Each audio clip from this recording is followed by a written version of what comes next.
No, no, no, no. Say you don't need no diamond rings, and I'll be Hello and good evening, everybody. Welcome to Bill Gray Stadium at Legion Field, the site for today's matchup between your Roseburg Dr. Stewarts and the visiting Beaverton Post 124 squad as we bring you this non-league 9-inning action tonight here on CBS Sports Radio 1490 The Score. The Doc Stewarts come in winners of 3 straight.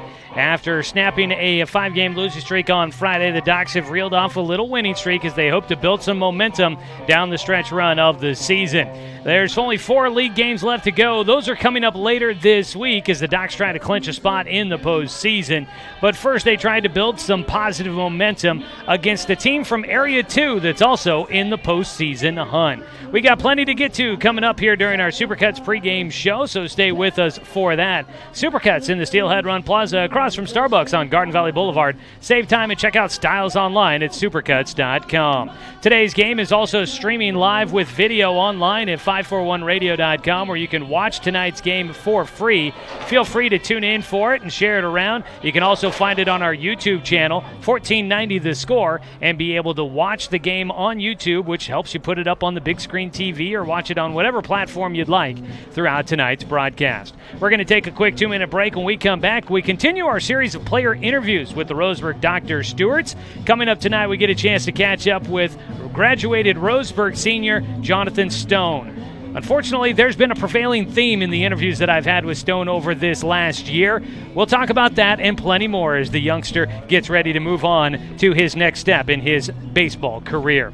We'll have more details as we talk with Jonathan Stone coming up next. This is Doc Stewart's Baseball on 541radio.com and on CBS Sports Radio 1490 The Score.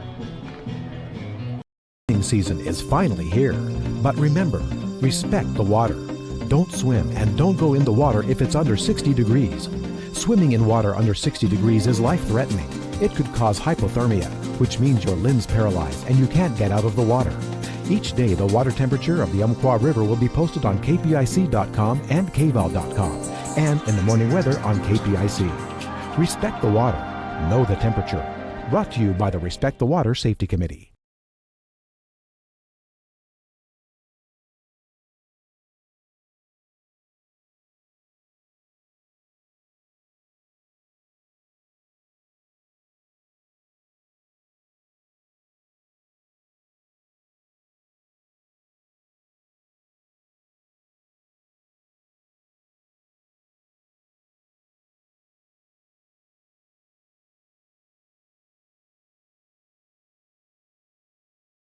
I am a nurse, a firefighter, a college student, a mother, and I am an American soldier. I will always be ready for every storm and disaster that threatens my community. I will always be there to protect my neighbors, my family, and my country. We are the Army National Guard. We are the Army National Guard. We are the Army National Guard. Visit nationalguard.com to learn more about part-time service. Looking for more local sports coverage? CBS Sports Radio 1490 The Score has you covered. Check out our homepage at 541radio.com for sports stories, scores, and podcasts. And follow us on social media. 1490 The Score is on Twitter, Facebook, and Instagram. And take the station with you wherever you go with the 541 Radio app. Download the app in your smartphone's app store and get access to a live stream of the station, sports stories, podcasts, and easy messaging with the station and others. You know, it's been a few years since we... Back here with more of our Supercuts pregame show on CBS Sports Radio 1490 The Score, and streaming with video online at 541radio.com. Continuing on with our series of player interviews, getting towards the end of the season and wrapping things up here, getting towards the tail end of the roster. Get a chance to catch up with Roseburg graduated senior Jonathan Stone. And Stone, back here for another season with the Doc Stewarts. First and foremost, I got to say, we got to stop meeting under these circumstances. Every time I talk to you, I feel like I got to bring up an injury. But what's the latest kind of on your throwing elbow at the moment? What have you been hearing, and how do you hope to be able to get back out there on the field here soon? So far what we're hearing is a damage to the UCL. We're not certain what type it is, either a full tear, partial tear, or just a strain. But as of right now, it's not feeling too bad. I hope to get back to hit pretty soon because I'm told you can do that while you're injured. But as like on the field as first base, probably not for a while. Man, just been a tough season for you, and I hate to keep asking how it feels to be going through all this. I know it probably has to kill you inside. Oh, yeah. Yeah, I hate it. Especially getting the opportunity to pitch this summer, and it's been really fun, but haven't pulled short it sucks. I wasn't quite paying attention when we were up there in Portland when you were getting ready to make that start. Was it something you felt right away when you started throwing? It was after like my third or fourth warm-up pitch. Just felt a small pop. Yeah. So originally I thought it was just, sometimes your elbow pops like a knuckle or whatever. So I threw another one, same thing happened, so I just decided I don't want to risk it, play it safe. So yeah, exactly. Well, moving on to a better topic, it has been a nice season for you here and a nice bounce back after some of those same injury struggles you had during the spring. How have you been feeling leading up to that moment this summer? Not bad. I was working on my swing. I felt like I was just figuring my swing out too. So hopefully to get back to that will be very helpful for the team and everything. But I felt like I was just starting to figure things out, really. I was feeling pretty good. Knees weren't hurting too bad. Everything was just fine. Yeah, seemed like you were doing well. And you mentioned getting the chance to pitch. How much fun is that for you? I know you don't really get the chance to do that during the spring season, but now for 2 summers, you've gotten a chance to get on the mound a couple of times. For you, is that something you envision kind of wanting to do in the future if you get the opportunity? Yeah, 100%. I love doing it. And throwing hard, striking people out, I enjoy it a lot. It's definitely a little bit different. It's just a different perspective, different style of play that I can make the game more enjoyable for me. Yeah. You kind of get to learn, and again, last year it was with a different staff, but this year you get another voice to kind of help you with your pitching mechanics and things like that. How's it been working with Coach Kearns and learning a little bit more about the pitching game? He's a great guy. He's really fun to work with. He's a good coach. He's been telling me a lot of stuff. Sucking it all in, trying to at least. And it's been good, except for the most recent. Yeah, that's definitely not the highlight of your season. I know that for sure. But you're getting ready. I know you have hopes to continue on playing in the college ranks at George Fox, and that's awesome to hear that you're going to get a chance to at least try that out for you coming up next season. But as you wrap up kind of your time here in Roseburg with Roseburg Indians during the last school year, what was it like being a senior? A couple of different sports for you. How was senior season? Pretty emotional, at least mostly for baseball. Basketball I was just kind of mad because all the time. You had a lot of ups and downs this year, Jonathan. I was injured a lot this season, which kind of sucks because it's senior year. Yeah. But it was still emotional. I still got to come back for baseball, and going to that playoff run with those guys that I've been playing with for a long time. It was very emotional. In that last meeting right there in left field, very emotional. Yeah. I could imagine so. I've been there. We all remember those final games you get to suit up with some of those guys at the high school ranks. It's always a moment you'll cherish and remember for a long time. You get to have kind of maybe a cool moment coming up next year as you get to go to George Fox there and put on the Bruins uniform and get a chance to hopefully play with your brother Chris there for one last time. What's that kind of the thoughts of that? What are you expecting with that, and how excited are you for that opportunity? Well, I got a little glimpse of it last year with the Australian team, and I just liked it so much I decided to go to George Fox. So they didn't even have to do the recruiting for you. Couldn't help myself. Yeah. I just had to. It's like, that's where I'm going. But I'm really looking forward to it. Obviously, he's great on the mound, and hopefully I can have that same situation where I'm at first. He's on the mound. We're just chewing each other out on the field. Getting to be brothers on the field. Yeah. Yeah. No, that'll be very cool for you and Chris as well as your parents. You're going to make it easy on them. They only have to travel to one spot to go see games. Exactly. I'm helping you out, Mom. I'm sure she's going to appreciate that. We talked with Jonathan Stone here. Well, you guys are getting close to the end of the season here. As we get to this kind of final week of the regular season, how big are these games coming up for you guys? The kind of the mood in the locker room right now, knowing what's riding on the line for you guys. How are you guys feeling going into it? I think the team is kind of bouncing back a little bit from that little stretch. So they're a little bit fired up trying to win these few games because they know they're important. They know they're pivotal to get into that state tournament, which is what I want to do. First goal is to get to the state next tournament is just win as much as we can. But first we got to win these next games.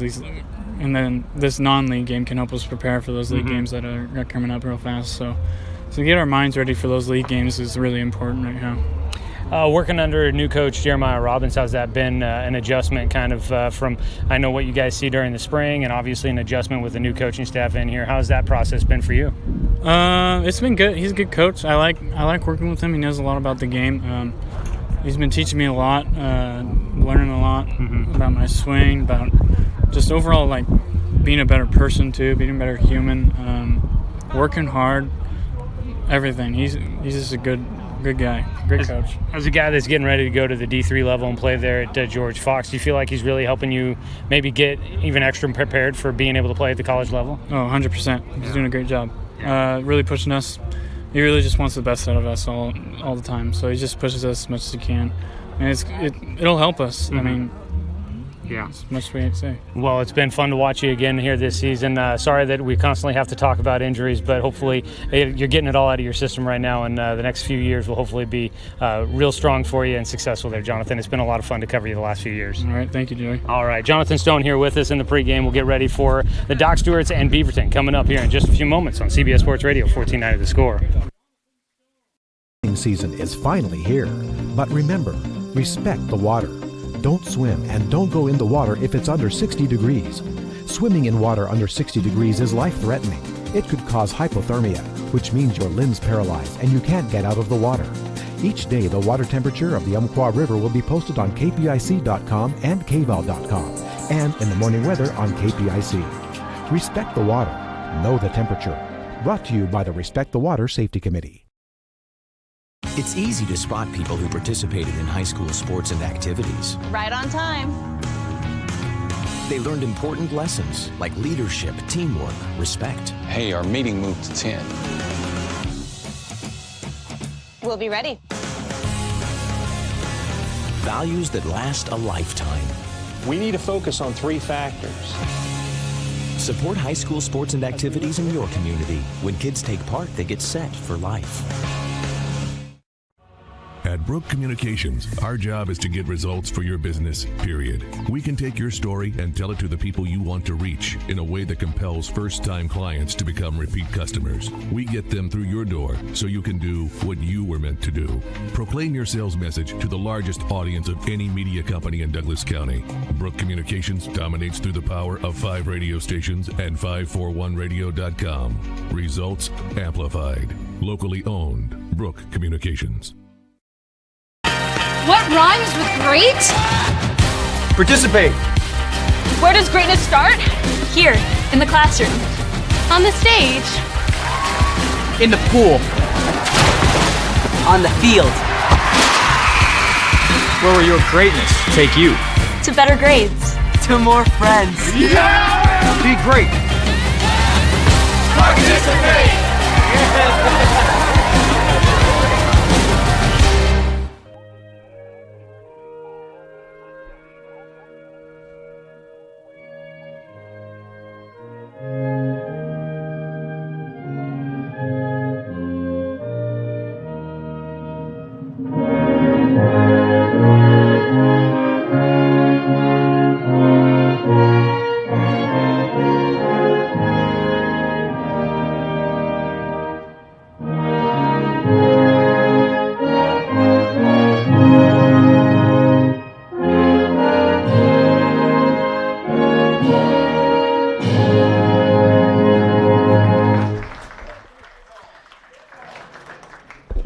And we welcome you back here to Legion Field, where the Doc Stewarts get ready to take on Beaverton Post 1-2-4. They come out of Area 2 with a 22-8 record on the season. They are 13-2 in Area 2 play, currently sitting right there basically in a virtual tie with Post 6. They've played an uneven schedule so far, and so it's not quite even for the two teams, but they are basically right there even with the Post 6 Barbers The Barbers will be taking on Beaverton coming up on July 17th, and riding on the line will be the Area 2 title in that matchup. So big one coming up in the future here for Beaverton. They come here a little bit short-handed, only 9 players in attendance with them here today. So they will make the most of it. They're coming off of a 12-2 loss against the Medford Mustangs yesterday. Let's take a look at the starting lineup for the Beaverton Post 124 team, and head coach for Beaverton, Jamie Langton, is starting the lineup. We'll have Logan Davis at the top. The third baseman will start it off, followed by Kellen O'Connor, the first baseman. John Olson, the pitcher, will bat third, followed by Mike Ball, the second baseman. Matt Gibbs is in right field. He bats in the 5 spot, followed by Phoenix Forrester, the catcher. Trent Walker at shortstop bats in the 7 spot. Hitting 8th and playing in center field is Logan McCray, and Brady Baltus, the left fielder, will be the 9 hitter for Beaverton. They will face off against Austin Anderson. Anderson comes into the matchup here today. Currently 17 2/3 innings worked. He's 2-1 on the year, making his third start. 2.37 ERA. He's got 18 strikeouts and 8 walks over those 17 2/3 innings. He will toe the rubber, the right-hander, now from Roseburg High School, transferred from Glide before his junior season, and played this last spring with the Roseburg Indians. That look at the lineup for Beaverton is brought to you by Cooper's Pest Control, your locally owned bug assassins with great low rates. Give them a call at 673-0363. We are underway. First pitch of the ball game coming in just after 5 o'clock. That pitch low and outside for ball 1 from Austin Anderson to Logan Davis. The third baseman takes another pitch outside, and the count will go to 2-0. Doc Stewart's baseball for you here on 1490 The Score. Pre-game coverage there was brought to you by Supercuts and the Steelhead Run Plaza across from Starbucks on Garden Valley Boulevard. A pop fly high in the air in right field. Tracking that one down is Doran Gillespie. Gillespie, a long way to run there, fighting this late afternoon sun. Able to get underneath that pop fly for out number 1. 1 away. And nobody on base for Beaverton. Jacob Luther was out there in the area as well, but he gave way at the last minute to Gillespie, who makes that catch, tailing towards the foul line. 1 down, and up next is Kellen O'Connor. O'Connor taking a strike on the inside corner to lead off his at-bat. Well, the Doc Stewarts coming in, winners of their last 3, trying to make it 4 non-league wins before getting back to Area 4 play as the ball fouled off for a 1-1 count. Excuse me, an 0-2 count is going to be the call.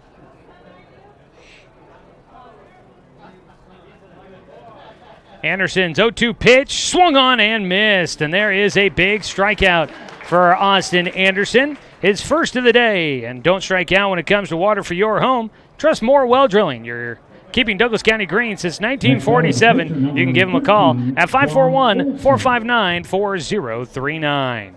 And just like that, 2 down for Anderson here in the top of the first inning. John Olson will step in. The pitcher will bat with 2 outs and nobody on base. Behind the plate tonight for the Doc Stewarts, Sam Guastafaro getting the start. Out at first base, Jay Stoffel will run through the rest here in a second. First pitch, strike 1 to Olson. At second base, Jacob Luther. At shortstop, Caden Johnson. At third base is the older brother, Cody Johnson. Line drive out towards right field. That one hooking foul, and it will land in the red rock down the right side for strike 2. In the outfield for left to right for the Doc Stewarts, Drake Bourgeois, Jet Black, and Doran Gillespie.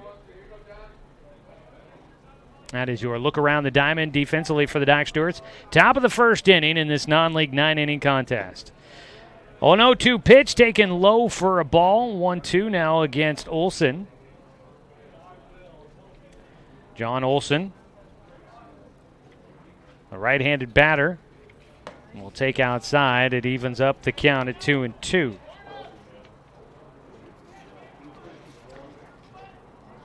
Olson yesterday was 1 for 3 against Medford down in Medford. He takes high and inside for a full count. 12, actually, I said 12-2. I got it down here as 15-2. against Medford from yesterday. Different scores being reported from different outlets. Is another foul ball for Olsen. He stays alive with the full count. Post 124 getting just 6 hits yesterday, committing 1 error in the game. They took a 1-0 lead and held it till the bottom of the third when Medford got on the board. Ground ball here towards Caden Johnson. That one hopping up into his belly, but he's able to keep it in and throws the first for the out. A 1-2-3 frame for Austin Anderson. No runs, no hits, no errors, nobody left on base. Let's head to the bottom of the first inning. Doc Stewart's coming up to bat in a scoreless ball game on 541radio.com and on CBS Sports Radio 1490 The Score. Hey there, sports fans. Thanks for watching this local sporting event online at 541radio.com. Did you know there's more than one way to watch games online? You can watch games on your laptop or desktop computer, your tablet, or even your smartphone just by going to 541radio.com. But we also use YouTube to stream all of our video broadcasts, which means you could be watching this game on your big screen TV with a number of different streaming devices. You can stream our live YouTube broadcast through your PlayStation or Xbox gaming device or through streaming devices like Google Chromecast, Apple TV, or Roku. There's plenty of ways to follow this live local sporting event. Plus, you can find past events archived on 1490 The Score's YouTube channel. Find us on YouTube and subscribe today to keep up with the latest in local sports coverage.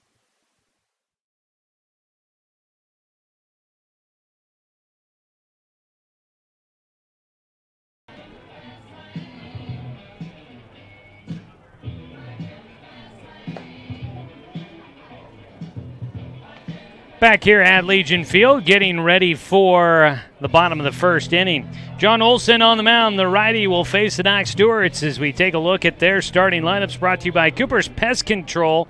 Caden Johnson will lead things off for head coach Jeremiah Robbins in his third year leading the program, first year back with the team. Spencer Six, the DH, will bat second, hitting for starting pitcher Austin Anderson. In right field, batting third is Doran Gillespie. Jet Black in center field will bat fourth. Jay Stoffel starts at first base and will hit fifth. Batting sixth and starting at third is Cody Johnson. Jacob Luther, the second baseman, will bat seventh. In left field, hitting eighth is Drake Bourgeois. And the 9-hitter will be Sam Guastafaro, the starting catcher today, to round out the starting lineup for the Doc Stewarts. Caden Johnson leading things off for the Docs. Will take low and outside from Olsen for ball one, and we're underway in the bottom of the first inning. That was your Cooper's Pest Control starting lineup. Your locally owned bug assassins with great low rates. Call them at 673-0363. Ground ball left side, snagged on one hop by Logan Davis. His throw across the diamond just in time to get Johnson. Logan Davis at third base, a great backhand play at the bag. That one hop hitting on the infield dirt. If that ball's hit any harder, that's by him. But it was hit just right. He's able to stick out the glove, backhand it, and then as he falls away towards third, makes the throw across the diamond. One hops it to the first baseman, Kellen O'Connor, for the first out. One down, and Spencer Six will take a strike in his first at-bat of the ball game. Doc Stewart's catcher usually will DH here today. I think they continue to let him DH. Keep his swing going. It's been coming around nicely as of late for Spencer. But also give him a bit of a break from behind the plate where he's been logging a lot of innings so far this season. A strike taken gives Spencer a 1-2 count.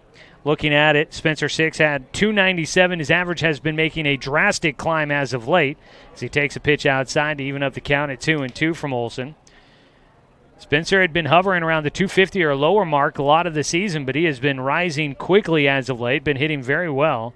His 2-2 pitch chops it towards first base, charging in. Kellen O'Connor will make the charge, makes the play, tags the bag on the one hopper to first base for Spencer Six. 2 down.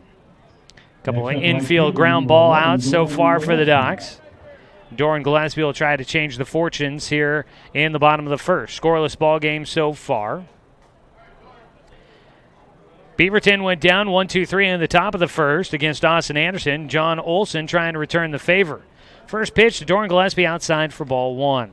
Behind the plate tonight for Beaverton is Phoenix Forrester. Out at first, Kellen O'Connor. Mike Ball at second. Trent Walker at short, and Logan Davis at third, as Gillespie's going to hit one into the outfield. This one goes to Logan McCray in center. He tracks it down for the final out. Also in the outfield, Brad Baltus in left field, Matt Gibbs in right.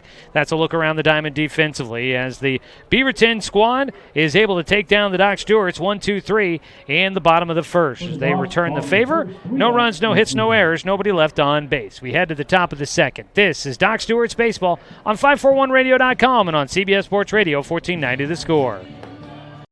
Season is finally here, but remember, respect the water. Don't swim and don't go in the water if it's under 60 degrees. Swimming in water under 60 degrees is life-threatening. It could cause hypothermia, which means your limbs paralyzed and you can't get out of the water. Each day, the water temperature of the Umpqua River will be posted on kpic.com and kval.com, and in the morning weather on KPIC. Respect the water. Know the temperature. Brought to you by the Respect the Water Safety Committee.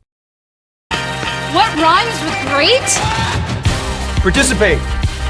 Where does greatness start? Here, in the classroom. On the stage. In the pool. On the field. Where will your greatness take you? To better grades. To more friends. Yeah! Be great. Participate!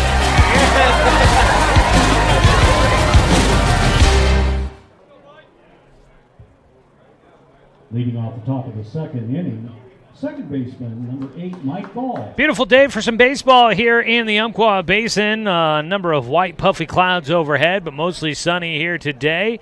Temperature at 82 right now here as we are at the sweet spot of the day. First pitch of the second inning from Austin Anderson is up and fouled away for strike one by Michael Ball, who will lead things off. Ball, the starting second baseman, hits in the cleanup position. The 0-1 pitch to him is outside for a 1-1 count. 82 degrees right now. We're coming down from a high of about 85 today. We'll probably hit about 78, high 70s by the time we get done. As a line drive up the middle for Ball, will take one hop on the dirt and into center field past a diving Caden Johnson right up the middle. Ball gets the first base hit of the ball game. And Beaverton will take the first runner on base. I was going to say the early lead. Not quite there yet, but they do get the first man on base between the Docs and Beaverton. One on with nobody out. Up to bat will be the lefty, Matt Gibbs, starting right fielder. First pitch swinging for him. He pops this one left side, foul territory. Drake Bourgeois on the run, makes the catch up against the tarp. He'll get himself to stop and sends it back in. One away on the catch in foul territory by Drake Bourgeois in left field. That one, he was well into foul territory by the time he gets underneath that one. He makes the catch and ended up running into the tarp, which is down that left field line up against the wall. Helped get himself stopped and then fired back in to make sure the runner, Mike Ball, holds it first. First pitch now is outside for Phoenix Forrester.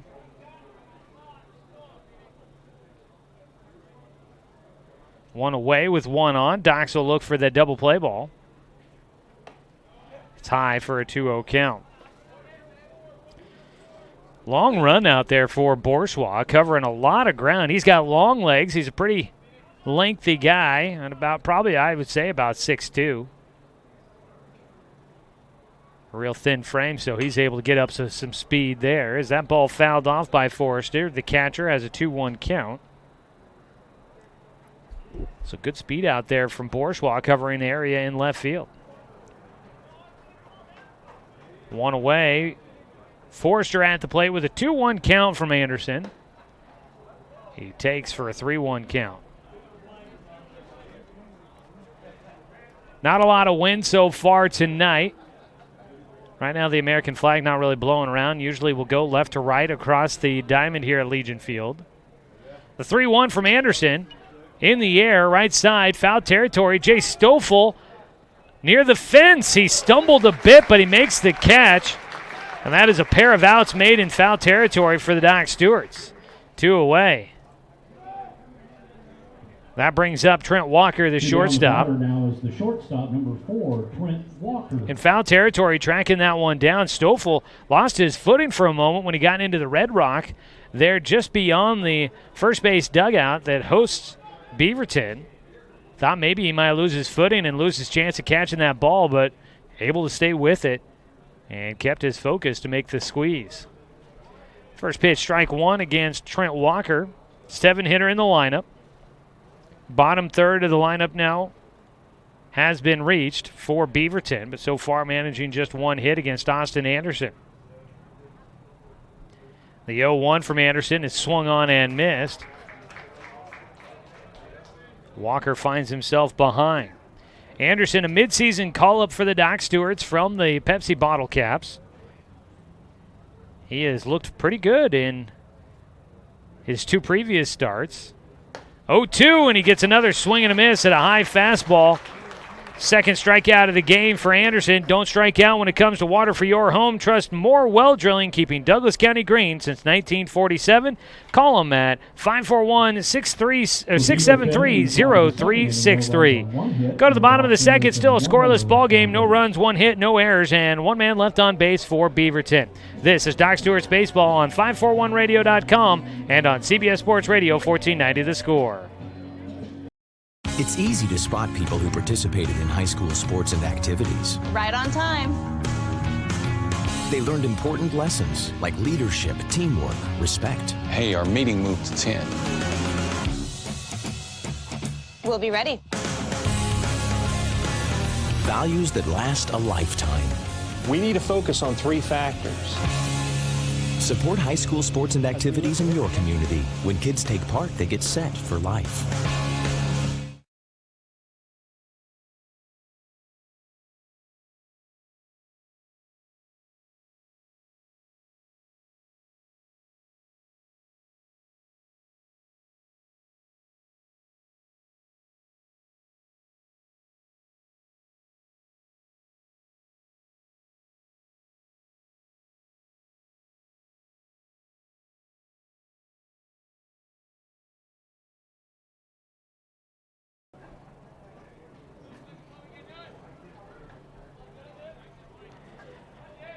Bottom of the second inning, Doc Stewart's Baseball. Here on The Score is brought to you by Pepsi and Bigfoot Beverages of Roseburg. Grab a refreshing, delicious Pepsi today. First pitch, strike one from John Olson as he faces Jet Black, Jay Stoffel, and Cody Johnson to start things off here in the bottom of the second. Foul ball lifted well down the left field side and out of the stadium. Coach Robbins down at third base was left admiring how far that one might have gotten out of the yard here. As a ball out to right field, this could be trouble. Diving attempt just into foul territory. Out in right field, Matt Gibbs giving chase. Almost got to that ball in time. It just landed outside of his reach down the first base side into right field. And for Jet, that ball did not land in foul territory by much, maybe a few feet. He yanks one foul down the left field line, well out of the stadium, and then goes the opposite field on the 0-2 strike. So that's one extreme to the other there for Jet. Jet will dig back in this season. Jet Black hitting .327. He puts a line drive to short, and it is picked up by Trent Walker, who catches it as he dives to get the soft liner just in front of him. That's their first out of the inning. Walker at short, kicking up a cloud of dust as he didn't go a full-on dive. It was more of a fall forward to get the glove underneath it, and he timed it perfect for the first out. One away. And strike one now taken for Jay Stoffel. Stoffel this season for the Doc Stewarts, batting .194. He has dropped his batting average a bit. He'll hit a high chopper to first. And off the bag at first base, Kellen O'Connor couldn't hang on. That ball was high. He had to reach for that one, and the stretch pulled him up off the bag on a high throw from Trent Walker. That'll be an error, getting Jay Stoffel on base. Now batting third baseman number that error will go on the throw for the shortstop. Docs will get their first base runner coming on the air. 1 on, 1 out. First pitch, strike 1 now against Cody Johnson. Cody Johnson hitting .293. The average has been working up steadily here for him. Bounces in, getting a read. Stoffel heading to second. That throw is taken by the shortstop, backing up the play behind the bag. Jay Stoffel gets himself into scoring position, taking second on a pitch in the dirt. That'll be a wild pitch. He read that one well. It didn't really get by the catcher, but Stoffel saw that ball going into the dirt, and he took off immediately, not wasting any time and not giving much of a chance to Phoenix Forster behind the plate to try and throw him out. It's a 1-1 count here for Johnson, and Cody takes Lone outside for ball 2.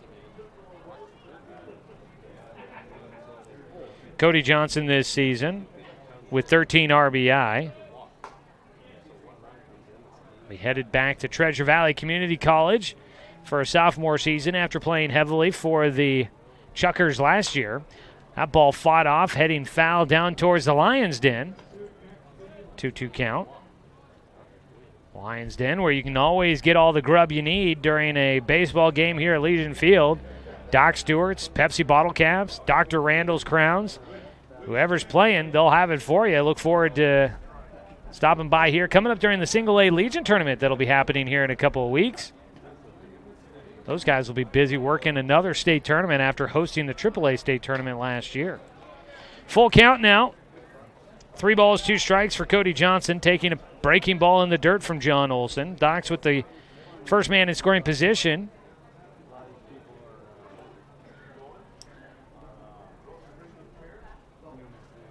The 3-2 pitch. Chopped foul. We'll do it again.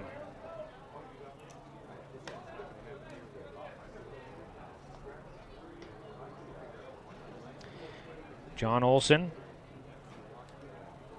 having to work a little harder here in the second inning after a quick 1-2-3 in the top or in the bottom of the first. Here in the second, an error and a wild pitch, and now another full count. Having to work here. That ground ball going to short, backhanded by Walker. His throw to first. He had the time, and he'll make the play to first to get Cody Johnson. Walker out there showing off a strong arm The batter now is second baseman at shortstop. Jacob Luther. That ball not too deep in the hole at short, but had to backhand, and not an easy play, tailing away from first base here at Legion Field. 2 down, a man at second base. Jacob Luther will try to keep things going. The Doc second baseman stands in with 2 away. Jay Stoffel out at second. Fought it off the hands. Goes right side to the second baseman, Mike Ball, who will make the play to retire the side. An error gets the Doc Stewart's a base runner, but that is all. No runs on no hits. 1 error, 1 man left on base. Through 2 innings of play, it's a scoreless ball game. Docs and Beaverton squaring off here at Legion Field on 541radio.com and on CBS Sports Radio 1490 The Score. Season is finally here, but remember, respect the water. Don't swim and don't go in the water if it's under 60 degrees. Swimming in water under 60 degrees is life-threatening. It could cause hypothermia, which means your limbs paralyzed and you can't get out of the water. Each day, the water temperature of the Umpqua River will be posted on kpic.com and kval.com, and in the morning weather on KPIC. Respect the water. Know the temperature. Brought to you by the Respect the Water Safety Committee.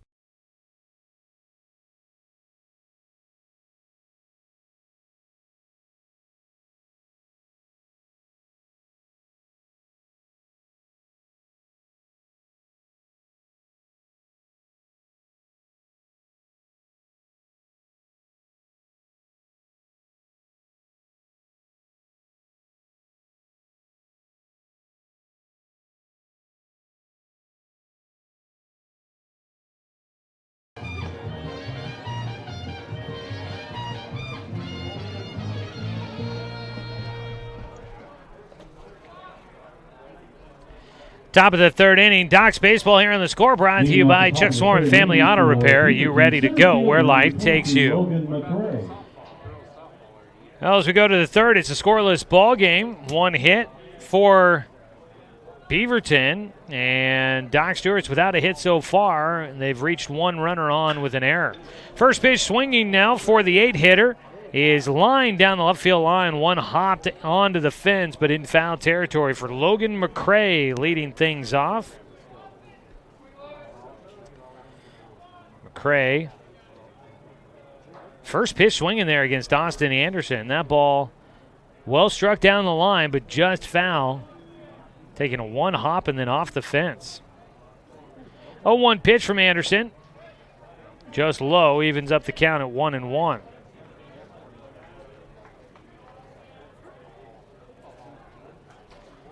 Anderson out of his windup. Misses outside. 8-9-1 hitters due up for Beaverton. Logan McCray, Brady Baltus, and then back to the top of the lineup for Logan Davis. Strike taken on the outside corner. 2 balls, 2 strikes. The 2-2 just misses inside. Anderson looking for strikeout number 3 there, just missing that inside corner. Out of his windup, he'll get ready to fire in a full count pitch. Swung on and fouled back to keep it alive. Warm one here today. Sun continues to shine. It'll work its way and start casting shadows across the left side of the infield. This ball right back up the middle. Reaching out his glove, Anderson tried to make a stab at it, could not. McCray will get Beaverton's second hit of the ball game. Next batter, number 3. 3-2 line drive single back up the middle. One on with nobody out. Now Beaverton had a runner on to lead off things in the second, but couldn't move him around. Now they're going to try to lay down a sac bunt. It'll be taken by Anderson. His throw to first gets away. He had to rush it. That ball's going to roll a long way, and the runners will keep moving. Scoring from first will be McCray, and all the way up to third goes Brady Baltus. He tried to lay down a sac bunt. A little bit of hesitation from Anderson and Cody Johnson. They came together at the same time on the sac bunt. And Anderson eventually made the grab. He had to make a quick throw to first to try and get him, and he overthrew it to Jay Stoffel. And that's a 2-bag error for Brady Baltus, getting all the way to third, and scoring was Logan McCray. So 1-0 Beaverton in front as the ball fouled back for strike 1 now against Logan Davis.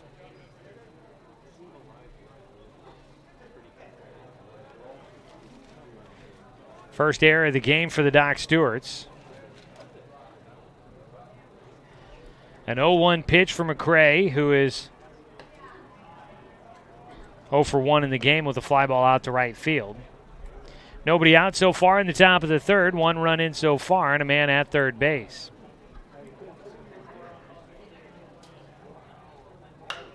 Ground ball, or excuse me, a line drive shot right at Jay Stoffel, playing in with the man at third. He's able to react quickly and snag that one. And that is an out for Austin Anderson, 1 away. He'll face the second hitter, Kellen O'Connor.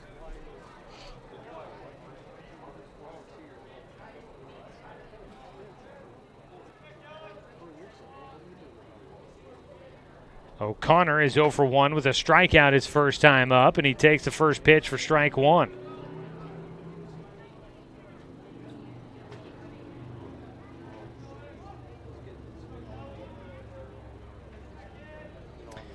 The 0-1 from Anderson. Swung on and missed. That breaking ball disappearing for the hitter, O'Connor.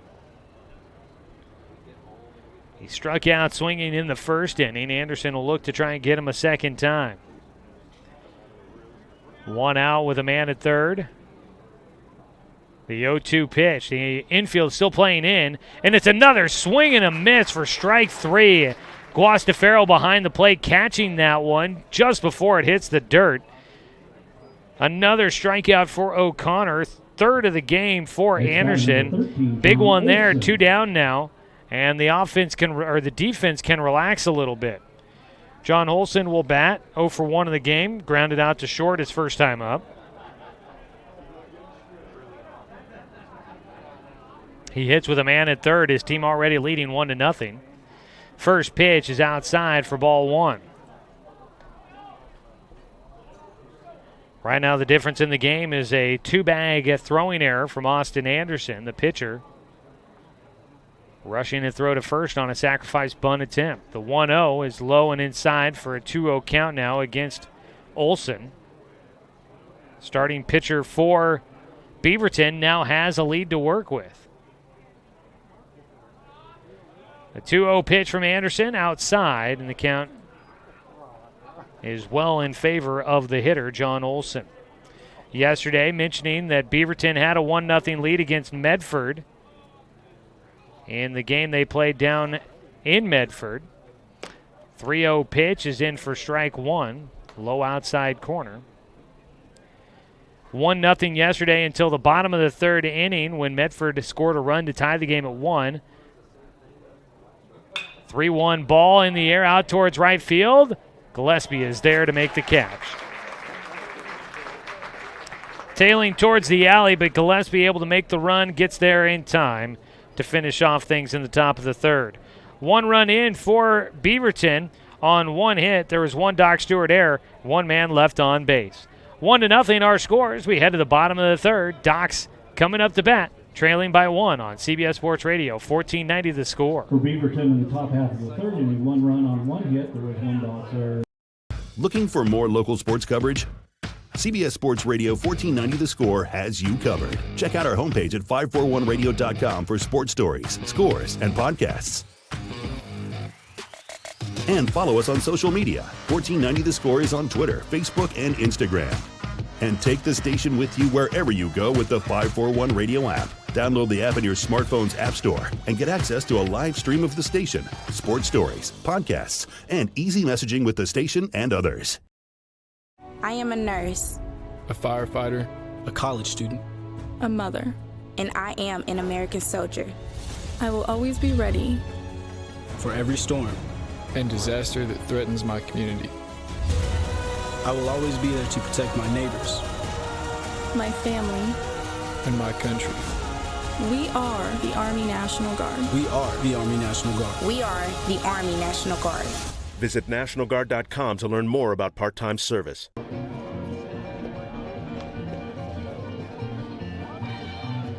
Bottom of the third inning, Doc's Baseball brought to you by Bimart. Score big at Bimart where you can get ready for your season for less.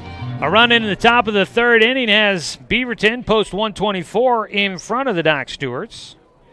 Only time these two teams will meet this season unless they meet up in the postseason.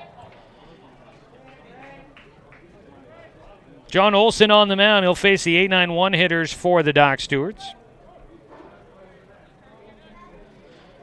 First pitch to Drake Bourgeois is a breaking ball that stays high for a 1-0 count.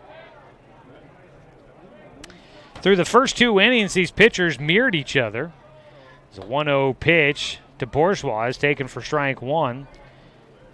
Anderson got a 1-2-3 top of the first. Olson got a 1-2-3 bottom of the first, as Bourgeois will foul off a pitch for strike two. In the second inning, 4 hitters to the plate for Beaverton against Anderson in the top of the second. Doc sent 4 hitters to the plate in the bottom of the second inning. So both teams have started the third inning with the 8-9-1 hitters. Can the Docs match the at least one run that Beaverton got in the top of the third? A foul ball for Bourgeois keeps him alive with the 1-2 count.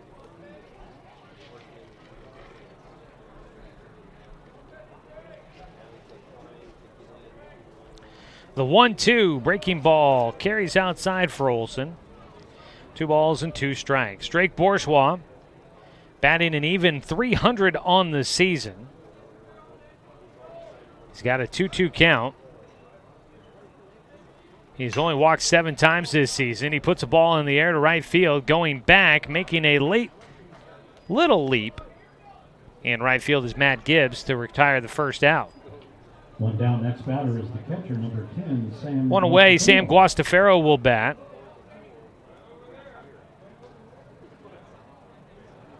Guastafaro, another midseason call-up for the Doc Stewarts. First pitch he takes is outside for ball 1 from Umpqua Valley Christian School. Was playing with Dr. Randalls to start the season. Made the move up here to the big league club, the AAA club, as he fouls off a pitch. He's had 16 at-bats, played in 7 games. Comes in batting .313 here at the AAA level. 1-1 count with 1 down and nobody on for the Docs here in the third. They trail 1-0 as the pitch is low and outside for a 2-1 count. Speaking of the single-A clubs, they're going to have the single-A state tournament here at Legion Field. And it sounds as if both the Pepsi Bottle Caps and Dr. Randalls will be in the tournament. A chopper slow through the infield, charging the third baseman. Throw to first just in time. Logan Davis charging in front of the shortstop on the infield grass, makes the fielding play and throws to first on a dime, able to get Guastafaro just before he got to the bag. So far, some nice defensive skills shown by Beaverton. And to the top of the lineup we go.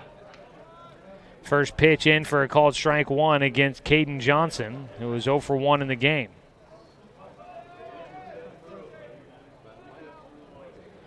Johnson out to right field. This ball should carry enough, and Matt Gibbs out there, no problem, making the catch.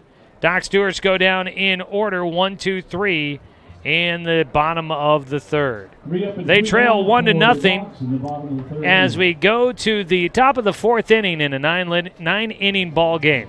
This is Doc Stewart's Baseball, streaming at 541radio.com and on CBS Sports Radio 1490 The Score. At Brook Communications, our job is to get results for your business, period. We can take your story and tell it to the people you want to reach in a way that compels first-time clients to become repeat customers. We get them through your door so you can do what you were meant to do. Proclaim your sales message to the largest audience of any media company in Douglas County. Brook Communications dominates through the power of 5 radio stations and 541radio.com. Results amplified. Locally owned. Brook Communications. It's easy to spot people who participated in high school sports and activities. Right on time. They learned important lessons like leadership, teamwork, respect. Hey, our meeting moved to 10. We'll be ready. Values that last a lifetime. We need to focus on 3 factors. Support high school sports and activities in your community. When kids take part, they get set for life. Top of the 4th inning for Beaverton, second baseman number 8, Mike Ball. Top of the 4th inning, today's ball game brought to you by Flyaway Travel. Book your travel plans with their travel experts. Now located at 1445 West Harvard Avenue in Roseburg. Scoring to bunt on the first play of the 4th inning, Mike Ball, who had a single in the second. He tries to bunt his way on base, and he pops it up back to the pitcher. So a pitch and an out for Austin Anderson, and he makes the put out in the field as well. That's one way to get things going. Matt Gibbs will bat 0 for 1 in the game for the lefty. He powers one out to center field. Going back is Jet Black. He had to pick up his feet there at the tail end. That one kept carrying on him, but Jet able to run underneath it for out number 2. 2 away. And up next for Beaverton Catcher, Phoenix Forrester. will be Phoenix Forrester.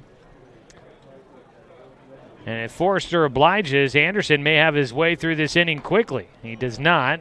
I was hoping that Anderson might get a 1-2-3 inning on 3 straight pitches.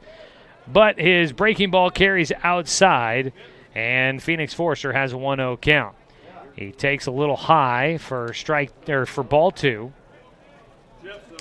Forrester flew out to first baseman Jay Stoffel in foul territory the first time he was up. The 2-0 line drive shot out into left center, and that ball is going to carry a little ways. Jet Black and Drake Bourgeois get there. It'll be Bourgeois that sends it back in. That ball finds the alley. It carries away, and Forrester has himself a 2-out double. So you got a man at second base with 2 down now for Beaverton.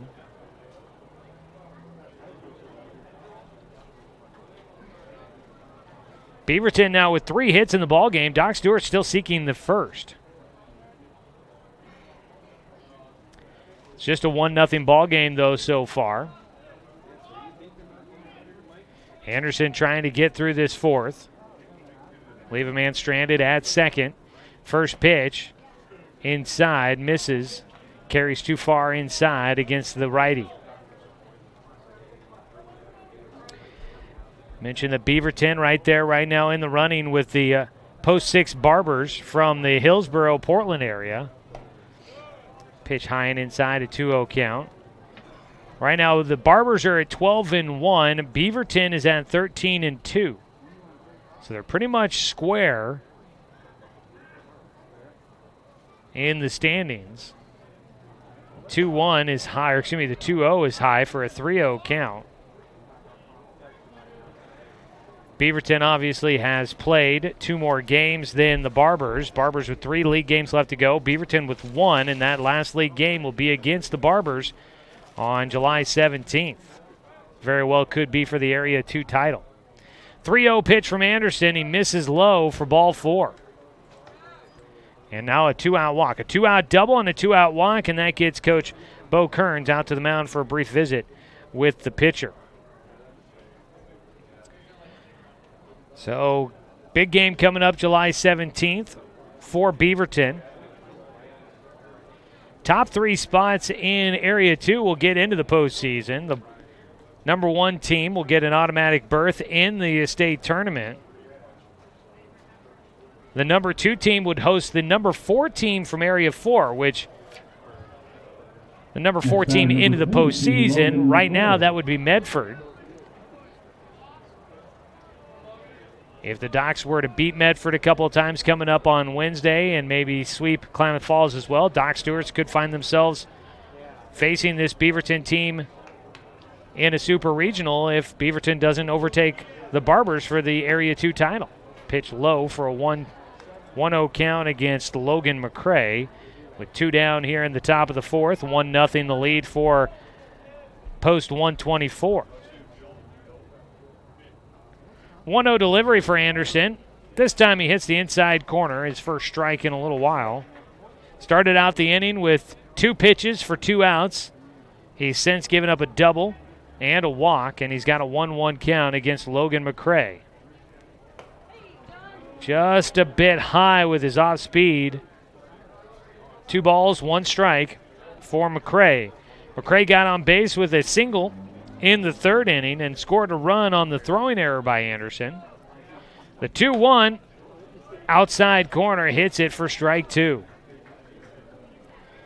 Cade Meisner has started throwing in the bullpen for the Docs. The 2-2 pitch for Anderson, trying to get it here. Swinging, that ball fouled off. We will do it again on the 2-2 count.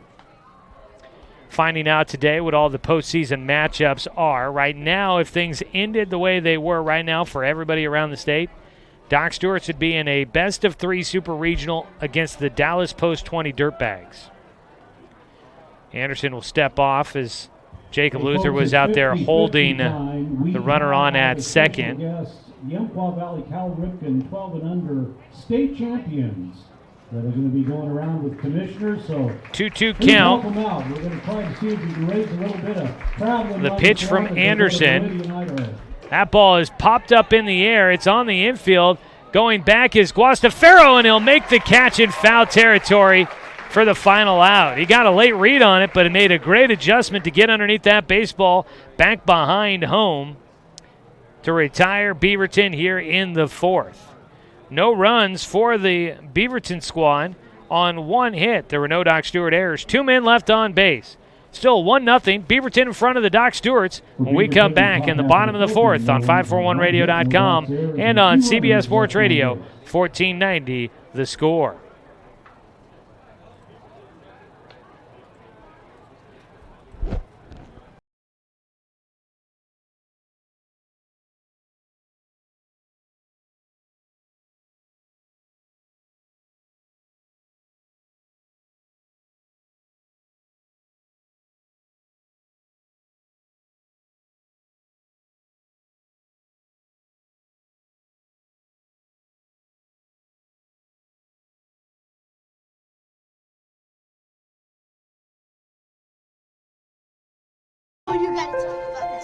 The innocence of youth.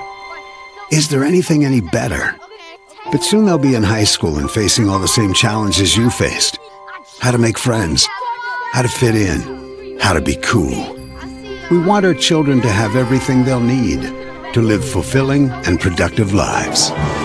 Make sure the kids in your family are among the more than 120,000 participants here in Oregon who take part in high school sports or activities. The final team in. We're the number 5 seed out of our.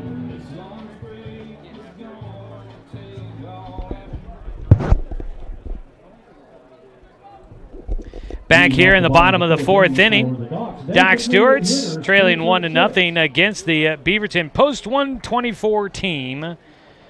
We go to the bottom of the fourth inning, brought to you by Mahalo Heating and Air Conditioning, your best choice for the finest indoor comfort control. Call them today at 672-6707.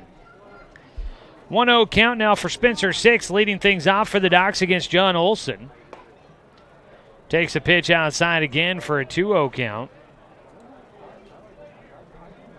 Six grounded out to first base his last time up. Docs without a hit so far against John Olson. And that will change it right there. Up the middle for Spencer Six. Ask and ye shall receive, apparently. That is the old broadcaster's jinx, I guess. Although I always have wondered. We've talked about this in many different venues on the radio about the broadcaster jinx talking about a no-hitter. But I've always wondered if the no-hitter's going against the team you're usually covering. I try to be about as impartial as I can be, but I am the voice of the Doc Stewarts here on 1490 The Score. So, obviously covering the Docs, if I talk about a no-hitter that the other team is throwing, does that jinx the other team? Might seem as if that is the case. And in that case, I think all's fair in love and war, right? Something like that. And baseball. 0-1 the count against Doran Gillespie as he stands in. First base hit of the game for the Doc Stewarts is a hard ground ball back up the middle by Spencer Six. Strike two taken by Gillespie. An 0-2 count for Doran, who flew out to center field to finish things off in the first inning. Nobody out with a man at first. John Olson on the mound. His pitch is in the dirt. Six taking an aggressive jump. He'll head to second, and he's in standing up on the wild pitch. A ball and 2 strikes against Gillespie. With Spencer Six now in scoring position. Olson's 1-2 delivery coming up. Swung on and missed. He gets Gillespie going down with the strikeout. One away. That's the first punch out of the game for John Olson. Jet Black will bat next for the Doc Stewarts. Hitting with 1 out and 1 on. For Doran Gillespie this season, that's his 21st strikeout of the year. Jet Black batting. 27 RBI for him this year. That is third most on the team. He'll hit this one towards center field. It'll drop in front of Logan McCray, and they're going to hold Six at second. The throw goes to second base, and they'll get Jet Black trying to advance 90 feet on the throw. Jet will be the second out. He got the single, and then the throw went all the way to the plate, and he thought he might have a chance to try and take second base. But he is thrown out by the catcher, Phoenix Forrester. Forrester gunning him out at second base, and there's 2 down. But a man at third base now for the Doc Stewarts. 2 hits here in this inning, but they have put themselves in a hard spot to try and capitalize. Jay Stoffel will bat.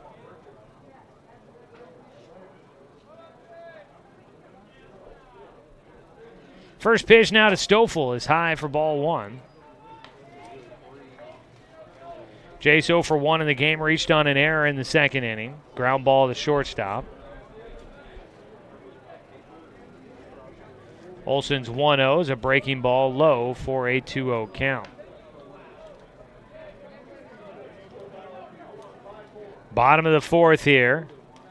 It is a 1-0 lead in favor of Beaverton. Breaking ball hits the inner half of the plate for strike 1. 2 balls and 1 strike against Stoffel. Cody Johnson waits on deck.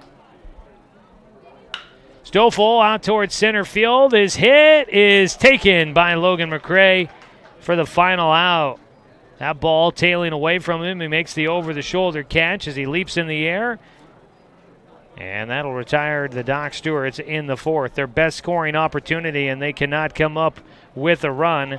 No runs on 2 hits. There were no errors for Beaverton. And 1 man left on base for the Doc Stewarts.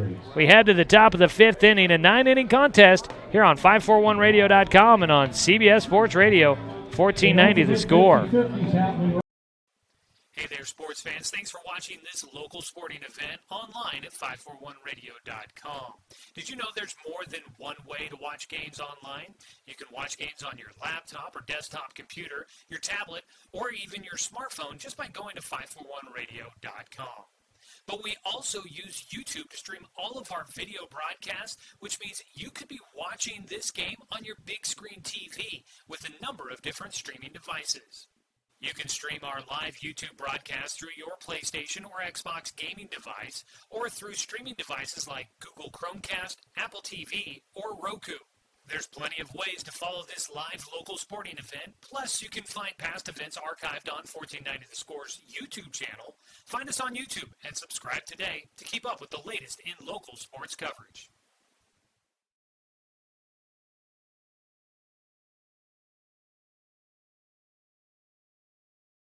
I'll try and get you legal soon.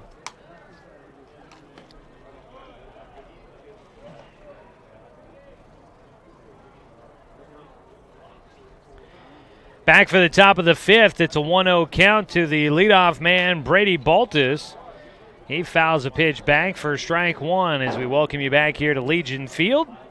Austin Anderson on the mound trying to keep it a 1-0 deficit for the Docs, who are trying to find some offense against John Olson in a tight battle here between the Docs and Beaverton in a non-league 9-inning contest. 2-1 count after a pitch just outside there for Anderson. Cade Meisner still up and kind of just staying loose in the bullpen right now as he's throwing. The 2-1 pitch swung on and missed for Baltus. He's got a 2-2 count. He was the player that tried to lay down a sac bunt in the 3rd inning, and that was when a throwing error took place. Got him a couple of extra bases. He'll foul back another pitch. Stays at a 2-2 count. Docs Baseball today brought to you by Cruz Farms Market, now open for the season. Don't forget the pie. Anderson's 2-2 pitch coming up. Line drive gets over at shortstop. Charging in, Bourgeois will have to take it on a one-hopper. And that'll be a leadoff single for Brady Baltus, and that is a 3rd time here in the ball game that Beaverton has led off with a single. Well, here tonight, being honored at the ballpark is the Umpqua Valley Cal Ripken All-Star 12U team. They were up in Eugene this last weekend, playing in the state tournament. They go 3-0 to win the state tournament, and they are now headed off to Meridian, Idaho, as a bunt attempt laid down. It'll go between the legs of Cody Johnson. A throw to second. Not in time. Everybody's safe. Guastafaro went out to second base to Caden Johnson in his throw just behind as Brady Baltus had to make the late break to get to the bag. So Baltus gets in safely. It'll be a fielder's choice for Logan Davis. He popped it up in front of home. Batter number 12, Kellen Charging O'Connor. in, Austin Anderson. Cody Johnson and Guastafaro all were there to try and make the play. It went through the legs of Cody Johnson as he kind of overran it, and then Guastafaro got to it. He made a quick throw to second base to try and get Baltus, who was waiting to see if that ball would get caught. And he just slides in ahead of the throw to second. A 1-0 count now at the plate against Kellen O'Connor. O'Connor 0 for 2 with a pair of strikeouts. He squares to bunt. That ball's popped up. It'll be Guastafaro that takes the catch this time. Docs will get the out on the bunt attempt. Bunting has been a little bit difficult for Beaverton in this one so far. Up next, the pitcher, number 13, John There's Olson. one out, and up next will be John Olson. Runner still at first and second. So it's the 12U All-Star team here tonight getting honored before the game. They'll be heading off to the Northwest Regional in Meridian, Idaho to start on Thursday. If they win that, they would be headed off to the World Series in Branson, Missouri. Pitch rides inside against John Olson, the pitcher. He gets hit by a pitch, and that loads the bases with just one out.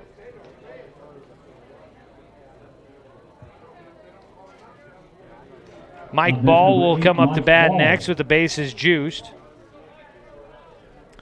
Cade Meisner is out there throwing in the Docs bullpen.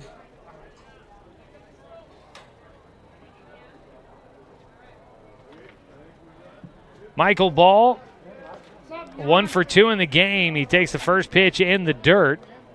Guastafaro knocking that ball down, making sure the runners do not have a chance to try and move up with the bases loaded and one away. Docs will look for a ground ball to try and turn 2.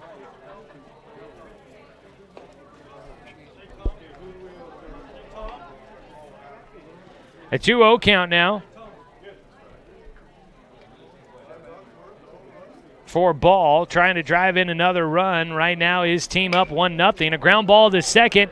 It's taken by Johnson to Luther to Stoffel. Got it! Docs will get out of it with a double play. 6-4-3. They turn it. They have been very good at turning 2 this season, and that one gets them out of a sticky situation with the bases loaded. No runs on 1 hit.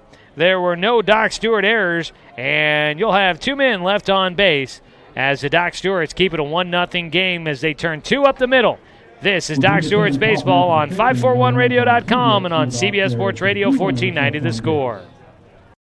Season is finally here, but remember, respect the water. Don't swim and don't go in the water if it's under 60 degrees. Swimming in water under 60 degrees is life-threatening. It could cause hypothermia, which means your limbs paralyzed and you can't get out of the water. Each day, the water temperature of the Umpqua River will be posted on kpic.com and kval.com, and in the morning weather on KPIC. Respect the water. Know the temperature. Brought to you by the Respect the Water Safety Committee. What rhymes with great? Participate. Where does greatness start? Here, in the classroom. On the stage. In the pool. On the field. Where will your greatness take you? To better grades.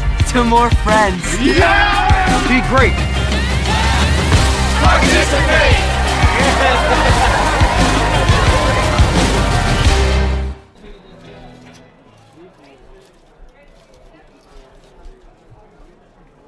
Leading off for the Docs, third baseman, number 2, Cody Johnson. Come back here for the bottom of the 5th inning. This contest moving right along. Doc Stewart trailing 1-0 against Beaverton. On the mound, the righty John Olson still throwing for post 124, and he misses inside against Cody Johnson. Doc Stewart's Baseball today brought to you by Douglas County Farmers Co-op, where everyone is welcome to shop. Johnson's going to go right side. That ball's got a chance to drop in. It will. Cody is heading around first. He wants to get to 2. The throw, not going to get him at second base, and a leadoff double for Cody Johnson. Cody Johnson wasting no time as he took the turnaround first. Next batter, number 12, Jacob Luther. I'd have been curious to hear what Coach Prock down at first base was saying as he got to the bag, but Johnson looked like he had his sights set on a double the entire way. That line drive finds the alley, and he does get in as a throw just a bit offline. So 1 on for the Ducks, as up next will be Jacob Luther, who tried to square to bunt to move the runner over, and he's fouled it off. Well, they're in between innings. I'm surprised I even came back, I'll tell you that much. I got to send out a huge thank you to Mama Stone. We talked with Jonathan Stone in the pregame show, and he's always a fun guy to catch up with. Not always the most talkative, but out of the 3 Stone boys, he was definitely the most talkative that I think I've ever found. He's a guy that's had to go through quite a few different little ordeals this senior year for him. A lot of injury issues, unfortunately, but appreciate him talking about it with us. But he came prepared for the interview. He knew it was coming up today. They all have started to figure out the schedule of when their turn is up to talk to me for our interviews. And he came bearing gifts, which is never a bad thing, I will say. And thanks to Mama Stone, boy, whatever this sandwich is, whatever you call it, you could package that and sell it for sure. Looked like a little bit of turkey and some bacon, I think, on there. Some sort of sauce, and this thing is on a hoagie roll. Whew. That is some tastiness right there.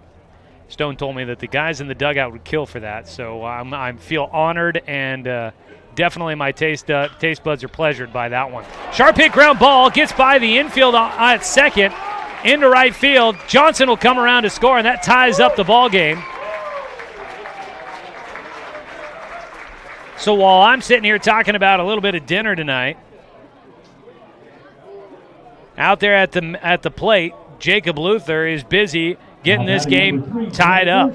A hard ground ball getting through on the right side, a single to right field.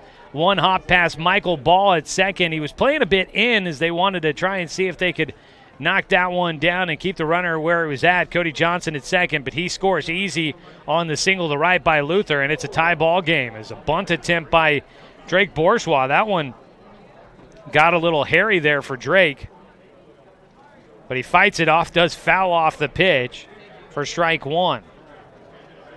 But again, I want to say thanks to the Stones. They have been so fun to cover. Jonathan, I don't know if he'll be able to make his way back to the team coming up next year if he's young enough to return after his first year post-high school. I didn't ask him after the interview. I meant to, but I forgot to. But if this is the end of the line for my time covering the Stones, I've got to cover all 3 of the boys going through there, and it has been nothing but a pleasure. So thank you for the little treat to feed me up here in the booth. A pitch inside, 1-1 count now for Drake Bourgeois. Of course, Stone gives me food, and then down in the Lions Den, they love to feed me too, so they bring me food. So I may save this sandwich for tomorrow's lunch because it looks like it'll be a good thing to. It'll probably save and be really tasty tomorrow too. 1-1. Ball fouled off by Bourgeois on another bunt attempt. Gives him a 1-2 count. Tie ball game here in the bottom of the 5th. Doc's getting on the board. They've got 2 hits here in the 5th inning. That doubled their hit total up to 4 in the game now. On the mound, John Olson is giving up the 1-run lead. Actually no bench at all for Beaverton as the ball fouled back. It's going to stay a 1-2 count for Bourgeois. The only man in the dugout is the coach for Beaverton. Other than that, they bring 9 players for this road trip, stopped in Medford yesterday.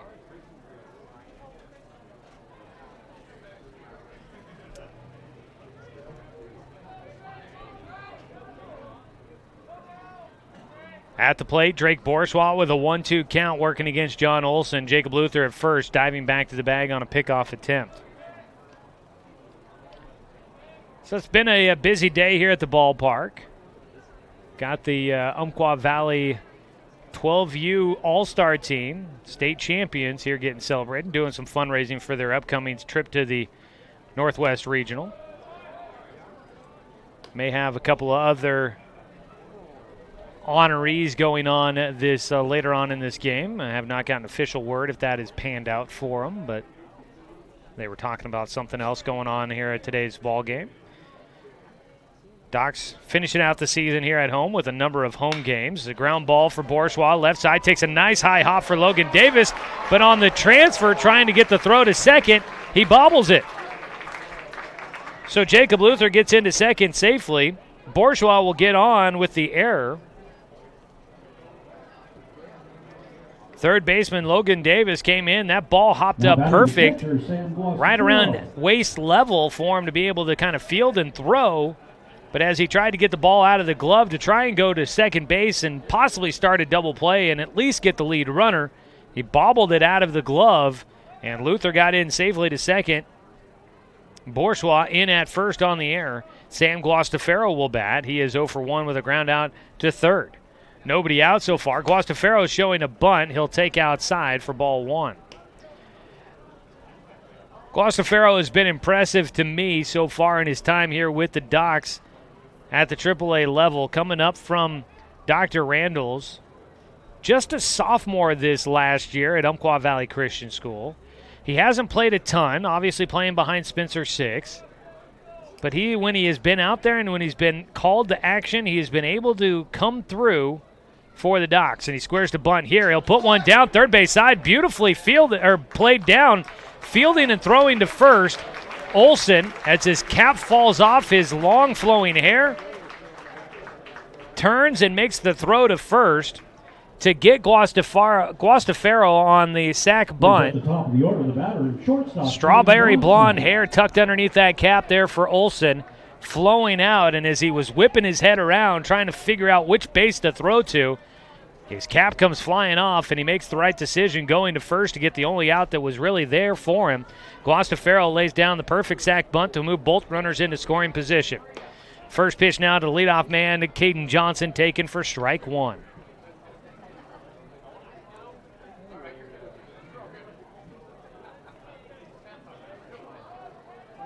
An 0-1 count for Johnson, who's 0 for 2 in the game. Last time up, flew out to right field. The 0-1, he squares to bunt. He tried to lay down the squeeze. It was a safety squeeze at third. Luther was well down the line, but was not breaking until he saw that ball get down on the foul ball there on the bunt attempt. It'll make it an 0-2 count for Caden Johnson. Infield playing in with their toes on the grass. Go-ahead run at third base for the Doc Stewarts. One away, runners at second and third.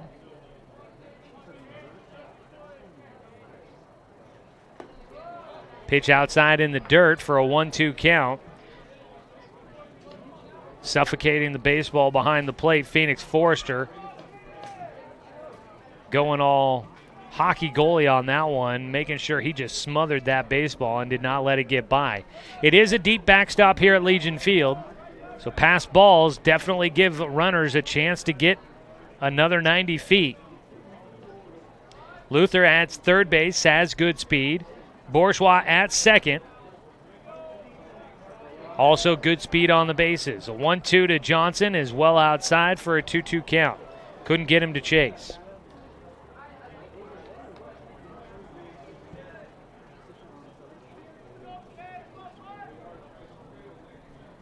Shadows starting to creep out across the field. Started a little earlier tonight, so we might get done before sunset as a pitch fouled away. Stays a 2-2 count for Johnson. Caden came into today's ball game batting .364, mostly in that leadoff spot. That is tied for the team lead with Cade Meisner, who has only had 11 at-bats. A ball in the air out to right field. This could drive in the go-ahead run. Luther tagging, heading to the plate. The throw from right field offline, and Luther will come in standing up on the sac fly by Caden Johnson.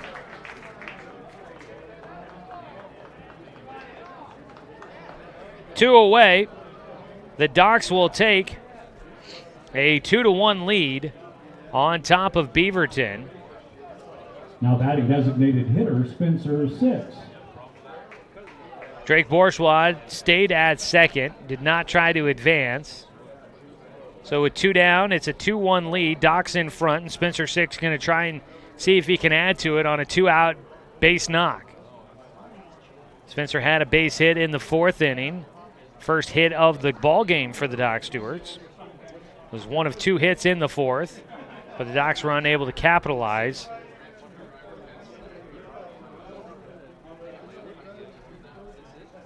Out at shortstop, Trent Walker signaling to the mound what they wanted to do on a pickoff play at second base. Walker holding on. Drake Bourgeois out there. The pitch in to the plate is high and away to Spencer Six. Still a wonderful night here at the ballpark. Sun is shining, kind of making its way behind some clouds at the moment. A 1-0 pitch from Olsen. Breaking ball inside. Misses for ball 2. Six watching that all the way. He did start to get into his swing, but he held up early, knowing that one was going to miss low and inside. A 2-0 count here for Olsen. Hits the outside corner. 2 balls and a strike.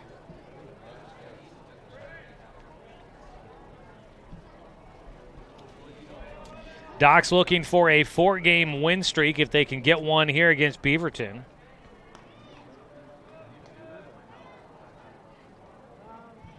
Spencer Six gets one high in the air out towards right field. This one hooking towards the line and foul. Got over the fence down the line, but just foul for Spencer. He's got the power to clear the fence out in right field, and right now the wind helping him out that direction. But that one came up just into foul territory. So he'll head back to the plate now with a 2-2 count. If the Docs can get a win here today, it would match their season long on the win streaks. A 2-2-6. Bounces, reading it. Bourgeois will easily get to third. Behind the plate, Forrester couldn't find the baseball.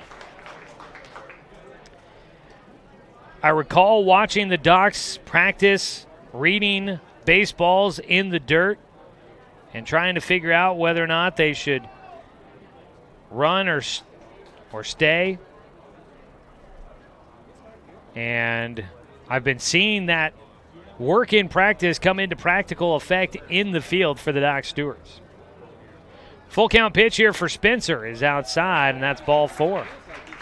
The king of walks, Spencer Six, will draw his first of the night. Spencer Six came into tonight's ball game. Number 11, 28 walks on the year. Way in front of everybody else. Second is 19 for Jay Stoffel.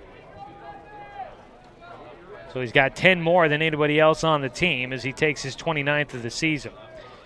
Dorian Gillespie will bat for the Doc Stewarts. First pitch, strike 1. Gillespie looking to atone for a strikeout in his last at-bat.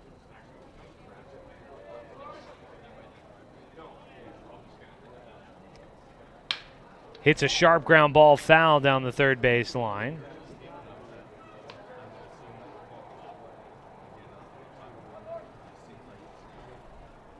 Well, that'll give Doran an 0-2 count quickly.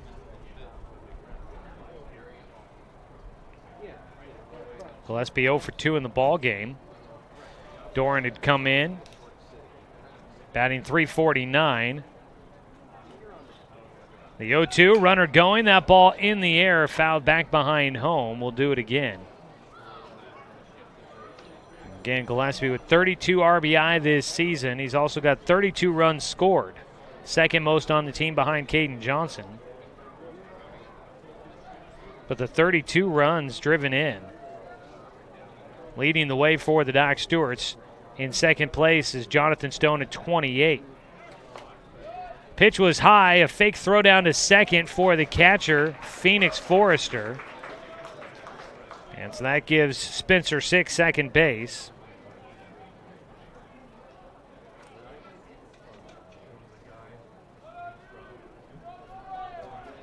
A 1-2 pitch coming up for John Olson. 2 runners in scoring position. A base knock here could really change this game. Gillespie will swing and miss for strike 3. That'll finish things off for the Doc Stewarts in the bottom of the 5th. But they get a couple of runs. 2 runs on 2 hits. There was 1 error for Beaverton and 2 men left on base. We will head to the top of the 6th inning in this 9-inning contest on 541radio.com and on CBS Sports Radio 1490 The Score. It's easy to spot people who participated in high school sports and activities. Right on time. They learned important lessons like leadership, teamwork, respect. Hey, our meeting moved to 10. We'll be ready. Values that last a lifetime. We need to focus on 3 factors. Support high school sports and activities in your community. When kids take part, they get set for life.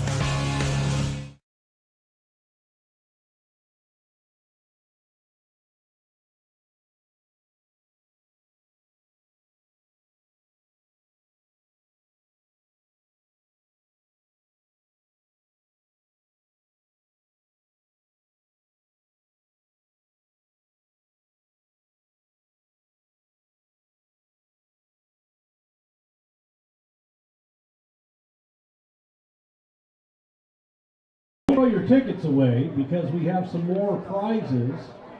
For those of you that may have a pink colored ticket, we have 2 guest passes for Roseburg Cinema, and that ticket winning number is back here at Legion Field. Doc Stewarts have made a call to the pen, brought to you by Shelby and Migulena Construction. Your local leaders for any project, big or small. 30 years of quality, affordable work. Call Shelby and Migulena or visit their website, webuildhouses.com. Austin Anderson exits the game. He'll actually be in line for the win after pitching the first 5 innings and exiting with the game in the Doc's favor at 2-1. So Austin Anderson in line to get his 3rd win of the season. Cade Meisner will take over on the mound for the Doc Stewarts, get a little bit of work in before he gets ready for a league appearance coming up later this week. He will take Matt Gibbs to lead things off. And get you final numbers here on Austin Anderson. First pitch to the lefty. Matt Gibbs is in for strike 1. $6, and bless their soul, they donated the money back to the Umpqua Valley Cal Ripken.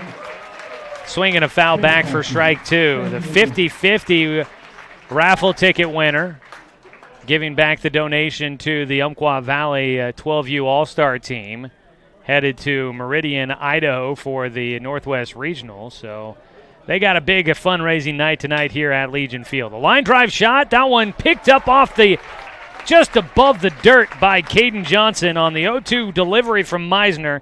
That line out for Gibbs gives him an 0-for-3 day against the Doc Stewarts. 1 away, and Phoenix Forrester will bat next. Forrester is 1 for 2 with a double in the 4th inning, was left stranded at second. First pitch from Meisner is in for strike 1. So for Austin Anderson, 5 innings work, gave up 4 hits, 1 run unearned.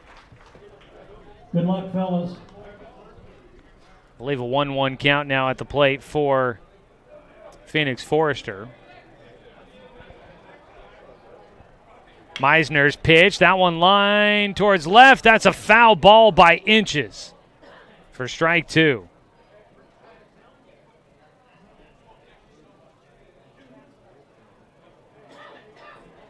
So it'll be a 1-2 count for Phoenix Forrester back at the plate. 5 innings worked, 4 hits, 1 run. It was unearned. 1 walk and 3 strikeouts for Austin Anderson. He hit 1 batter as well. But he's in line for a win, which would be his 3rd of the season. On the mound, Cade Meisner is going to get a swing and a miss for strike 3. First strikeout of the night for Meisner. He's got 2 away as we start the 6th inning. Trent Walker will bat. He is 0 for 1 with a walk and a strikeout. Meisner trying to get a 1-2-3 inning here. First pitch, he hits the outside corner for strike one. Meisner, 28 and a third innings worked this season. He's got a 3-1 record, a 3.95 ERA, 21 strikeouts, 13 walks as he gets a ground ball to Johnson at short. And it is a 1-2-3 inning for the Doc Stewarts. No runs, no hits, no errors, nobody left on base. We go to the bottom of the sixth. Doc's in front, 2-1 on 541radio.com and on CBS Sports Radio, 1490 The Score. Season is finally here, but remember, respect the water. Don't swim and don't go in the water if it's under 60 degrees. Swimming in water under 60 degrees is life-threatening. It could cause hypothermia, which means your limbs paralyzed and you can't get out of the water. Each day, the water temperature of the Umpqua River will be posted on kpic.com and kval.com, and in the morning weather on KPIC. Respect the water. Know the temperature. Brought to you by the Respect the Water Safety Committee.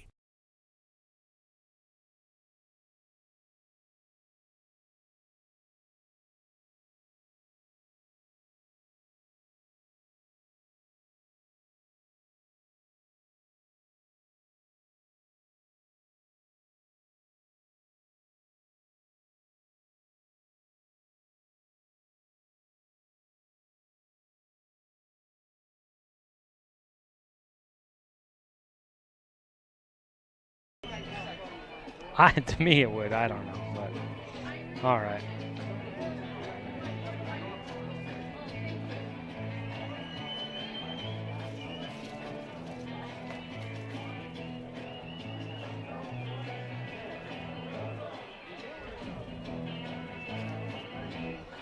Back here at Legion Field as we cruise right along in tonight's ball game. Doc's in front 2-1. It'll still John Olson on the mound for Beaverton.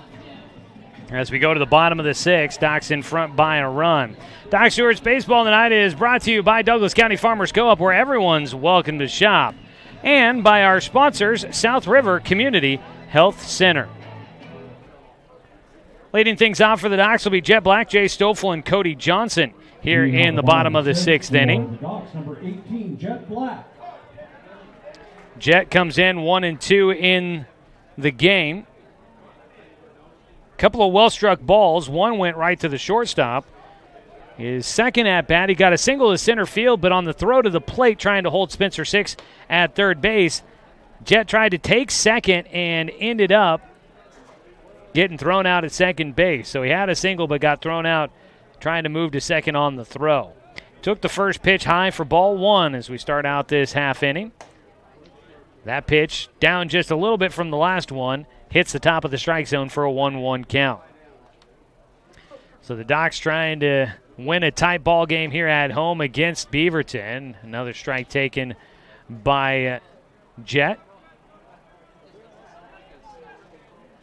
Got to believe that a tight ball game, it will be good for the Docs coming up with their big 4 games on the schedule Wednesday and Thursday. A pitch in the dirt for a 2-2 count to Jet. Docs will welcome in Medford for a league doubleheader on Wednesday, starting at 6 here at Legion Field. And then it's Willamette Valley coming in on Thursday. Or excuse me, not Willamette Valley. Klamath Falls coming in on Thursday for another league doubleheader starting at 6. So Medford and Klamath Falls later this week. 4 games to decide the Doc Stewart's postseason. Right now they're in. If they were to stumble, they could fall, and Grants Pass could pass them for the final spot in the postseason. Or if they really succeed and do well, they could move up into third and get a different spot in the postseason. Right now, Docs are locked into a road super regional. If they do make the postseason, they'll be on the road in a super regional in the first round to try and make it into the state tournament. Jet Black drew a walk on a full count pitch. Gets on base for a second time. First pitch from John Olson now to Jay Stoffel is high for ball one. Stoffel reached on an error in the second. Flew out to center in the fourth. 0 for 2 in this ball game. Trying to work on that batting average, dropping below the Mendoza line. running at first. A hit and run is on into left field. Stoffel gets it there. Unfortunately, with the hit and run, they're unable to take advantage of it for more than just a single base. Jet Black gets to second. Stoffel with his first hit of the game, now 1 for 3, gets a single to left field. Next batter, number 2. With that ball going to left field and right to the left fielder Brad Baltus, just in front of him on the low line drive. Jet Black unable to advance any further than just second base despite getting a huge break on it. Runners at first and second for the Docs. Nobody out here in the 6th. Cody Johnson will bat. Had a double in the 5th, legging that one out. So lays down a bunt, dies in front of home. It'll be the catcher to take it, to throw to first. They get him there. The sac bunt will go 2-4. 1 out made there. Jet Black goes up to third. Stoffel goes to second. And the Doc Stewarts will have 2 in scoring position with 1 away. Jacob Luther batting for the Doc Stewarts, looking to come through with another RBI hit. He had an RBI single in the 5th, driving in Cody Johnson. Infield playing in, breaking ball on the first pitch, misses low for ball 1. Big moment in the ball game here. Docs could break this one open a little bit. On top by 1 so far. Squaring to bunt as they tried to go with the squeeze. Fouled it off was Luther. And it keeps that at a 1-1 count. That foul ball might have proved big.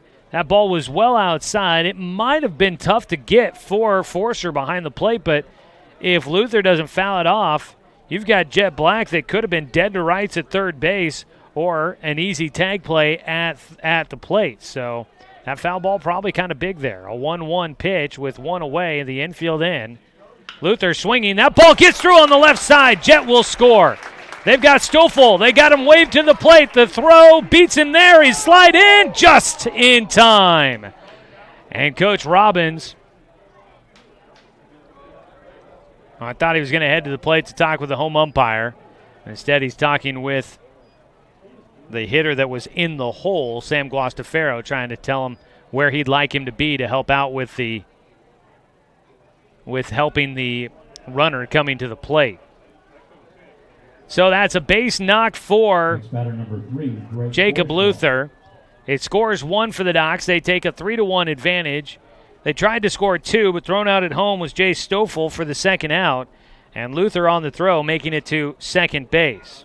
So Luther now with 2 RBIs in this game.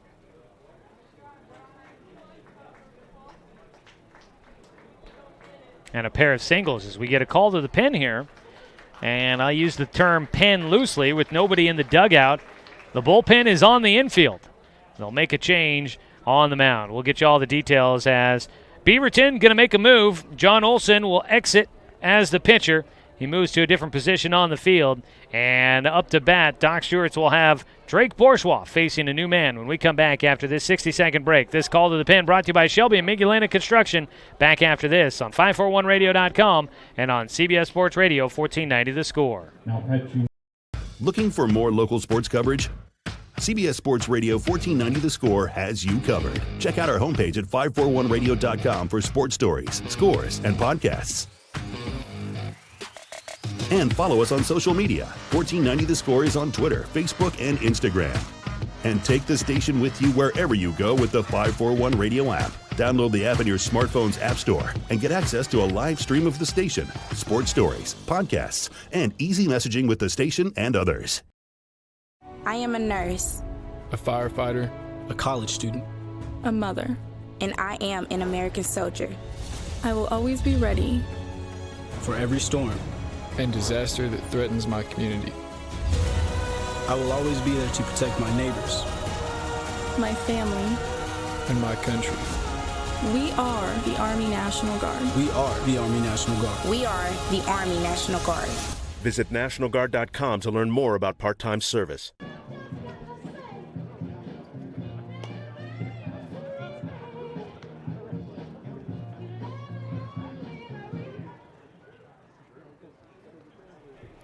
After the call to the pen, brought to you by Shelby and Migulani Construction. Taking over on the mound will be Logan Davis. He moves to the mound from third base. And Olson is going to go to third, so it's a straight switch between the pitcher and the third baseman. And the first pitch from Davis goes all the way to the backstop. Luther will take a turn at third, but he'll hold there. So Logan Davis, not the start he was hoping for, as he faces Drake Bourgeois with 2 down and now a man at third base. Get you the line for Olson here in a second.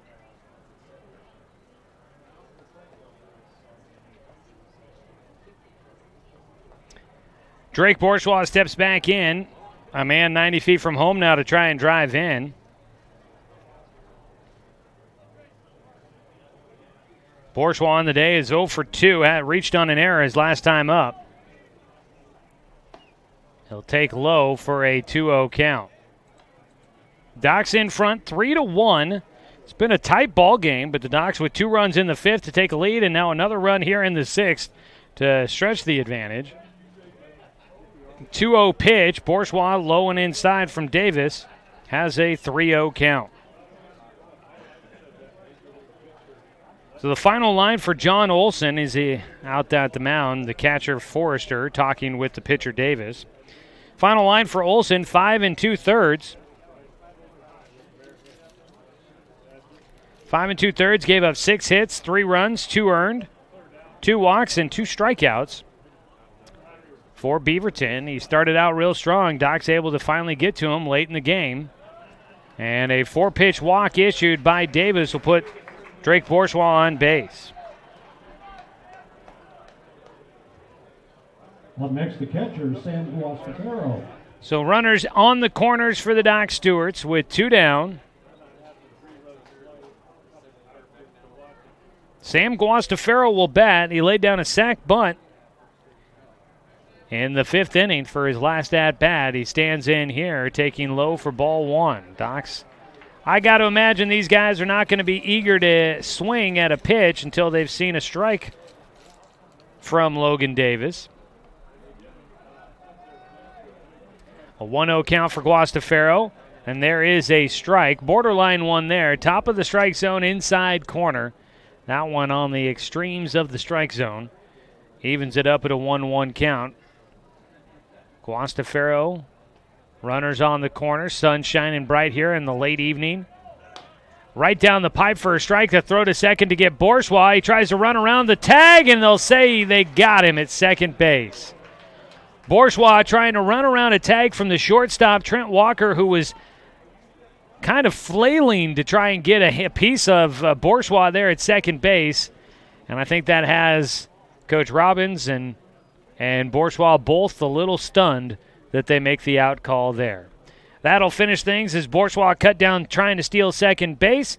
Staying at the plate will be Sam Guastafaro to start out the 7th inning. We are through 6 innings of play. Docs leading 3-1 on 541radio.com and on CBS Sports Radio 1490 The Score. At Brook Communications, our job is to get results for your business, period. We can take your story and tell it to the people you want to reach in a way that compels first-time clients to become repeat customers. We get them through your door so you can do what you were meant to do. Proclaim your sales message to the largest audience of any media company in Douglas County. Brook Communications dominates through the power of 5 radio stations and 541radio.com. Results amplified. Locally owned. Brook Communications. It's easy to spot people who participated in high school sports and activities. Right on time. They learned important lessons like leadership, teamwork, respect. Hey, our meeting moved to 10. We'll be ready. Values that last a lifetime. We need to focus on 3 factors. Support high school sports and activities in your community. When kids take part, they get set for life. I might add that her daughter, Becky, is quite an athlete as well. But anyway, best wishes to you, and we send our thoughts and prayers to Steve. Cade Meisner back out for the Doc Stewarts. He'll throw in the top of the 7th inning, his second inning of work. Doc's in front 3-1 now as Meisner has an opportunity to try and keep him there. He'll fire his first pitch low and inside against leadoff man Logan McCray. McCray, the center fielder, swings and fouls off a pitch for strike one, a 1-1 count for him. Doc's Baseball brought to you by Cascade Community Credit Union, belong to Douglas County. The 1-1 is inside, 2 balls and a strike. Pitching for the Docs is Cade Meisner. Out of the windup for Meisner. That ball in the air fouled off down the right field side.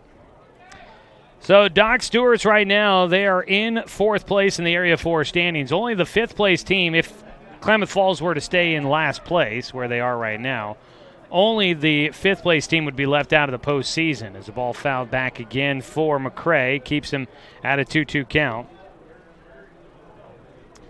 And it sure does seem as if Klamath Falls is likely going to stay in that last place position. As the host of the state tournament, though, they'll get in. As a ball off the handle down the first base side, foul again for McCray. He stays with a 2-2 count. Doc's 8 games back of Eugene, who's in first place by 1 game over Willamette Valley. Those 2 teams will be meeting tomorrow. 2-2 pitch is high for a full count for McCray. But the Docs, Medford, and Grants Pass, 3 teams fighting for the final 2 spots in the postseason. It's a 3-2 pitch. Meisner misses low and outside.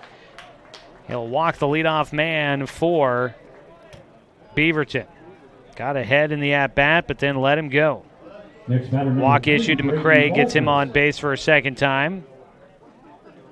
He scored the only run of the game so far for Beaverton. Brady Baltus will bat. Baltus has been on base twice, once with an error and once on a single. Nobody out. The lefty will bat against Meisner for the first time as Meisner throws to first. So the Docs right there, 3 teams fighting for 2 spots. And they are right there in it, but they only have a 1-game lead over Grants Pass for the final playoff spot. 4 games coming up in league play starting the rest of the week. Squaring to bunt. Baltus pops that one back to the netting for strike 1. Area 4 league games on Wednesday. Not tomorrow, but Wednesday. Willamette Valley is at Eugene. It's the league finale for both of those teams, and it'll be for the league title. Willamette Valley needs to win twice in that to take the series, or to take the title. Eugene needs just 1 win to win the title against Willamette Valley. The 0-1 pitch. Sack bunt laid down. Meisner has it. Throws to first. They get it there just ahead of the runner, Brady Baltus. His sack bunt moving Logan McCray into scoring position. So 1 down. Brings up the top of the and a man in scoring position. Number 6, Logan Davis.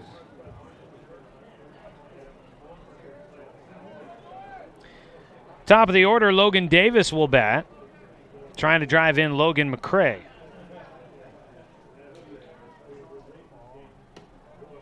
First pitch hits the outside corner for strike 1. So the Area 4 schedule, Willamette Valley and Eugene on Wednesday for the league title. Medford is here at Roseburg. And Klamath Falls at Grants Pass. All of those are league doubleheaders coming up on Wednesday. And then the league schedule wraps up on Thursday with Klamath Falls here against the Docs and Medford at Grants Pass. Docs need to just win as many games as Grants Pass in the final 4 league games to clinch super regional berth.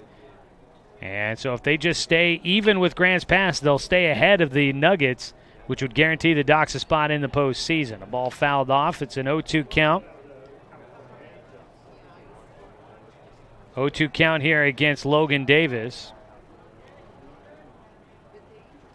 Meisner's pitch. Swung on and missed. Strike 3 for Cade Meisner. That's his first strikeout. Make it his second. Up next, number 12, Kellen O'Connor. And you've got 2 away as Kellen O'Connor, who has struck out twice in this game and is 0 for 3, will come up to bat.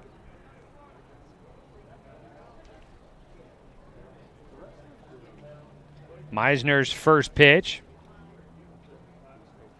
high and inside. So obviously, big games coming up for the Ducks here in just a little bit, but they are right there on the verge of clinching a berth in the postseason. Last year, the Ducks got to the state tournament as the host team. As a 1-0 pitch is outside, runner going. Guastaferro's throw to third late, but the tag got him. A better slide for Logan McCray, and he might have had a chance to get in. The throw was high from Guastaferro. He didn't read that runner going, but McCray didn't get a great slide. And able to apply the tag at third base was Cody Johnson.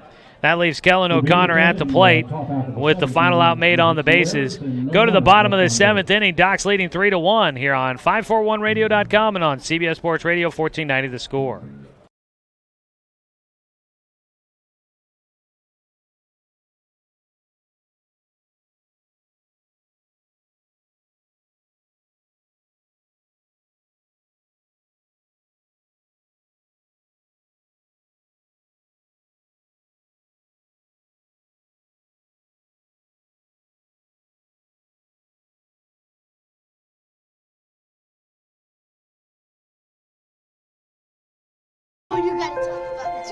The innocence of youth. Is there anything any better? But soon they'll be in high school and facing all the same challenges you faced. How to make friends, how to fit in, how to be cool. We want our children to have everything they'll need to live fulfilling and productive lives. Make sure the kids in your family are among the more than 120,000 participants here in Oregon who take part in high school sports or activities. Tomorrow we have two single A games. Pepsi playing North Coos in a doubleheader beginning at 4 p.m. And then the Docs play Medford. It's Jack's Ribs Day on Wednesday at 6 p.m. Back at Legion Field. Number 10, Sam Guastaferro. The Doc Stewart's in front 3-1 against Beaverton, post 124. It's been a good ball game here. These two teams battling it through. Sam Guastaferro leads things off for the Docs. He was at the plate when Drake Bourgeois was caught stealing. So Guastaferro back at the plate, and he starts out quickly with an 0-2 count against Logan Davis. Ball fouled away by Guastaferro, keeps him alive with an 0-2 count. Davis out of his windup.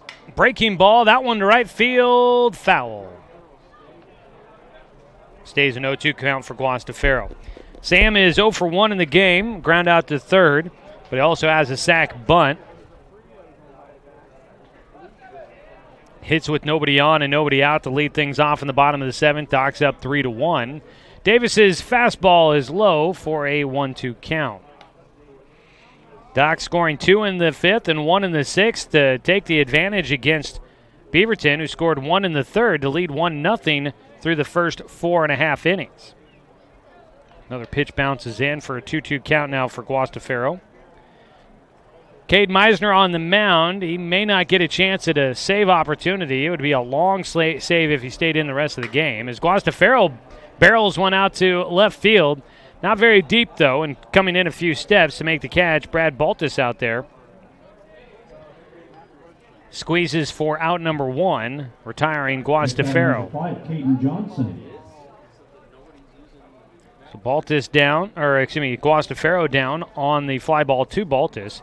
Caden Johnson will bat 0 for 2 in the game, but a sac fly in the fifth to drive in a run, helping the Docs go up 3-1.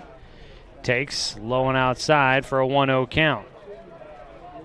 So Meisner came in and has thrown 2 innings so far, and there was somebody thrown in the bullpen. I didn't get a chance to get the binoculars out fast enough to see who was out there. Foul ball for Johnson. He's got a 1-1 count. In Area 4 today, just one other game going on for an Area 4 team. As the ball fouled off by Johnson again. He's got a 1-2 count as that one into the seats. The Willamette Valley Titans are playing at Goss Stadium today against the Seattle All-Stars. A 1-2 fouled back yet again. Willamette Valley will play against the Seattle All-Stars today. They play at Goss again tomorrow, and Eugene gets a chance to play at Goss Stadium tomorrow as well. A 1-2. That ball gets by it short. Trent Walker diving to try and stop that one with his backhand, but he couldn't get to it, and Caden Johnson gets his first hit of the game. 1 for 3 for him now. And a one-out single for Johnson puts a man on base for the Doc Stewarts. Heart of the lineup coming up here. Spencer Six will bat. Spencer's been on base twice. 1 for 2 in the game. Both times he's been on base, he's been left stranded at third. First pitch, swung on and missed for strike 1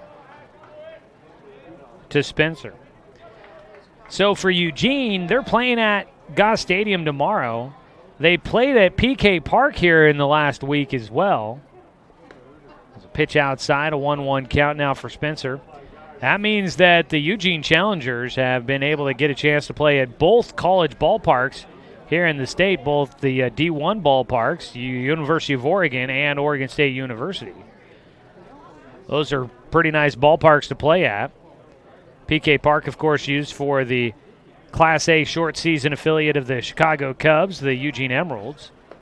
There's a pitch taken low and outside, a 2-1 count for Spencer Six. Goss Stadium is home to the Corvallis Knights, a college wood bat team during the summer. So ballparks that are used by some teams that see players that move on to the major leagues. 2-1, line drive shot down the right field side, gets by the first baseman for Spencer. Johnson was running on the play. He gets all the way to third, takes a turn. That ball got away. Johnson's going to break for the plate, and Olsen will field it but makes no throw as Spencer even moves up to second. The catcher, Forrester, recognizes nobody's covering third. He heads down there to make sure that Spencer Six doesn't try to move up another 90 feet. So Spencer Six, a double or a single down the right field line.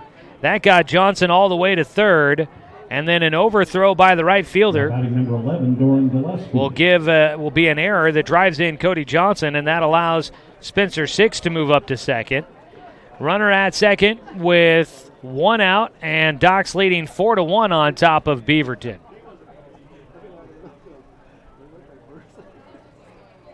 First pitch now for Doran Gillespie. Breaking ball is outside for ball 1.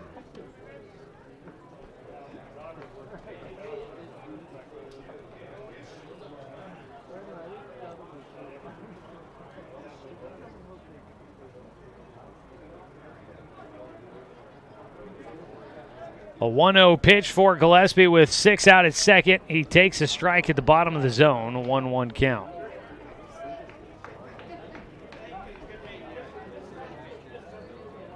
So this year, the Area 4 Championship going through the Eugene-Springfield area. It'll either be Eugene or Willamette Valley. As Gillespie's going to get his first hit. That's to right field. That should drive in Six from second. Gillespie, a hard turn around first. Will head back to the bag. And his 1-out single drives in Spencer Six to put the Docs up 5-1. 2 runs in here in the 7th.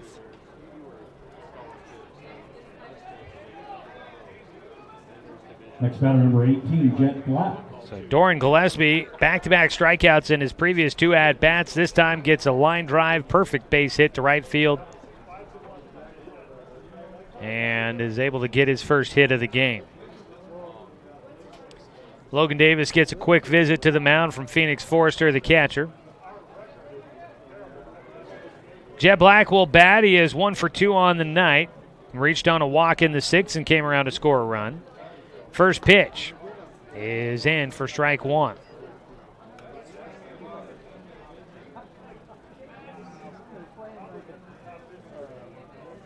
Davis working out of the stretch.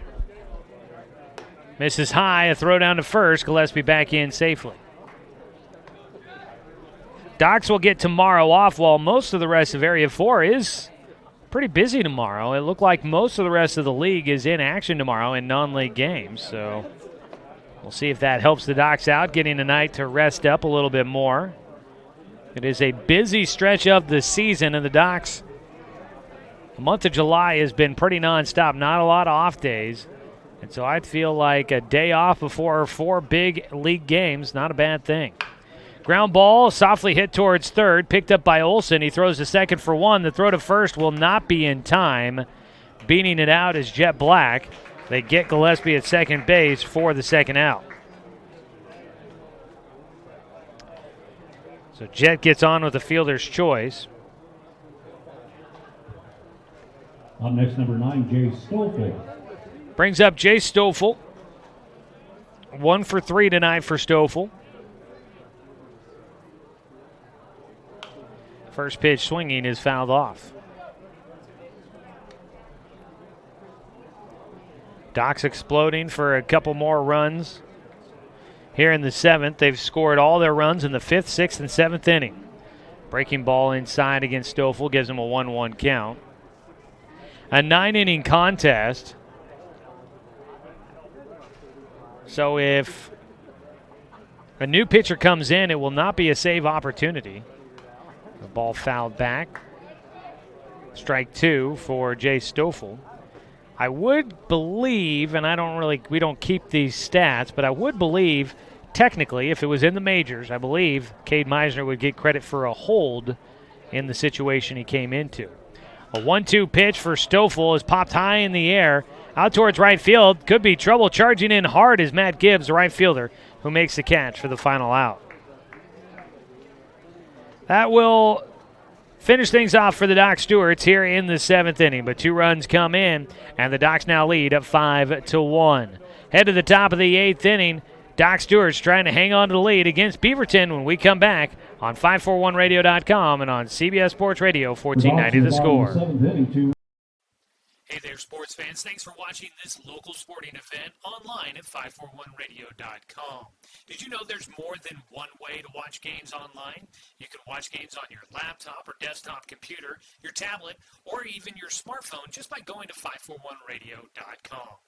But we also use YouTube to stream all of our video broadcasts, which means you could be watching this game on your big screen TV with a number of different streaming devices.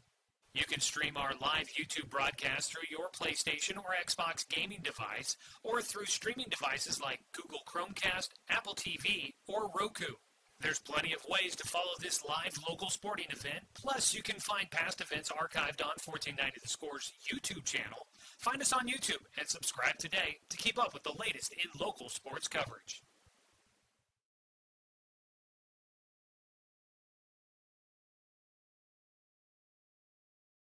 To number 12, Kellen O'Connor.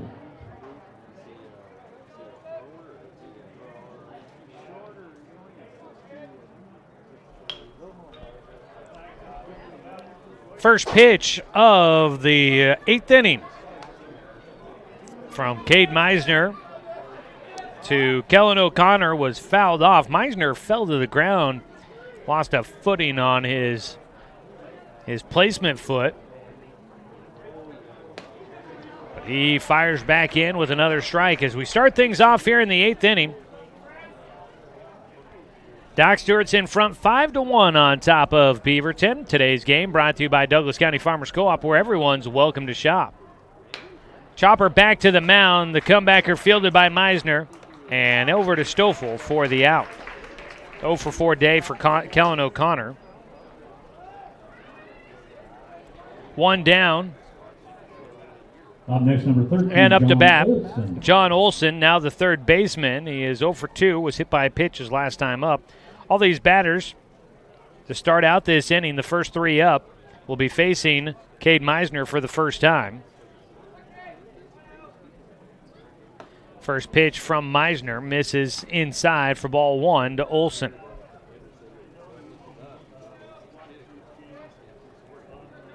Meisner's 1-0.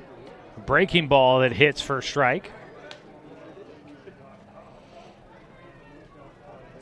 Docs, it's kind of an interesting conundrum they may be in, and might be a little out of their control as a pitch inside for a 2-0 count or a 2-1 count. Right now, if the Docs were where they are, they would face the Dallas Post 20 team in the postseason as a ball fought off to first base. Underneath Jay Stoffel, he'll flip to Meisner for the out. Stoffel knocked that ball down and sat right between his legs. He picked it up, and Meisner, doing a good job covering the bag, is there to make that play a lot easier Next batter, number 8, than it could have been. 2 down, and up next it's the 4-hitter Mike Ball with nobody on base. First pitch swinging, and he fouls it away. So the Docs, in the position they're in right now, they would face the Dallas Post 20 Dirtbags.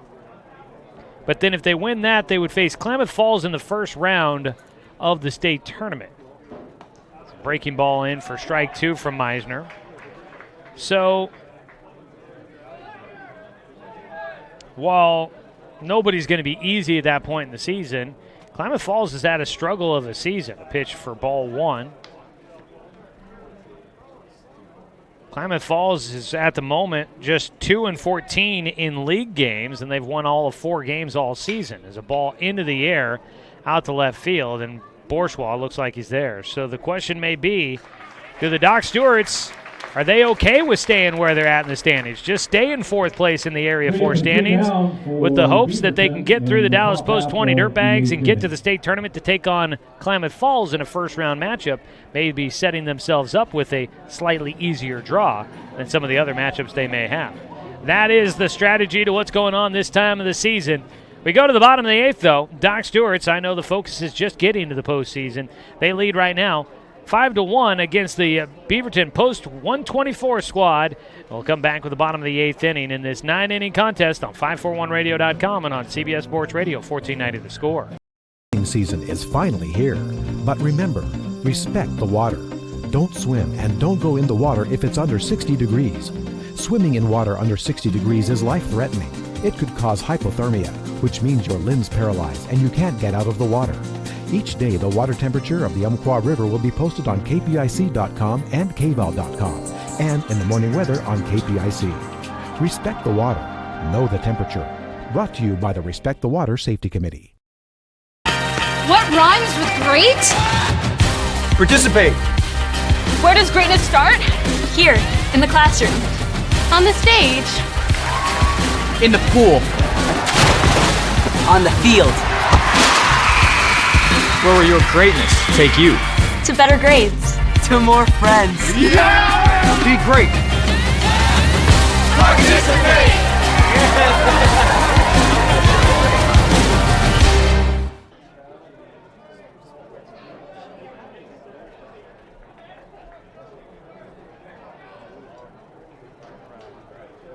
Cody Johnson will lead things off for the Doc Stewarts in the bottom of the 8th, facing Logan Davis.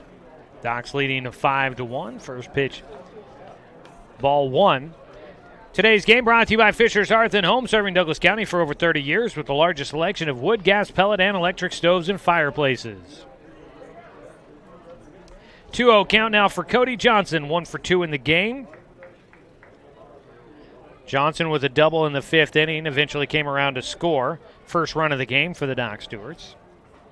The 2-0 pitch, foul tipped at the plate for strike 1.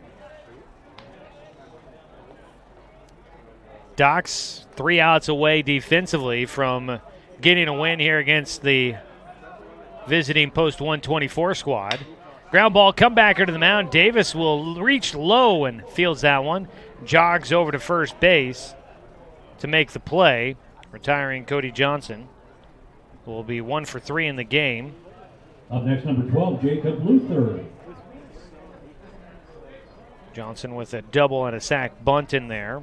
And now a ground out to first for out number 1 in the 8th inning. Strike taken by Jacob Luther. Cody Johnson was up to bat, and now he heads back down to the bullpen to get loose. 0-1 pitch bounces outside for a 1-0 count. To me, make it a 1-1 count for Jacob Luther.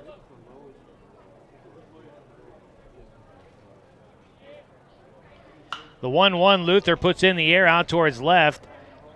And it'll be the shortstop to take it. Walker is underneath it in the shallow left field grass for out number 2.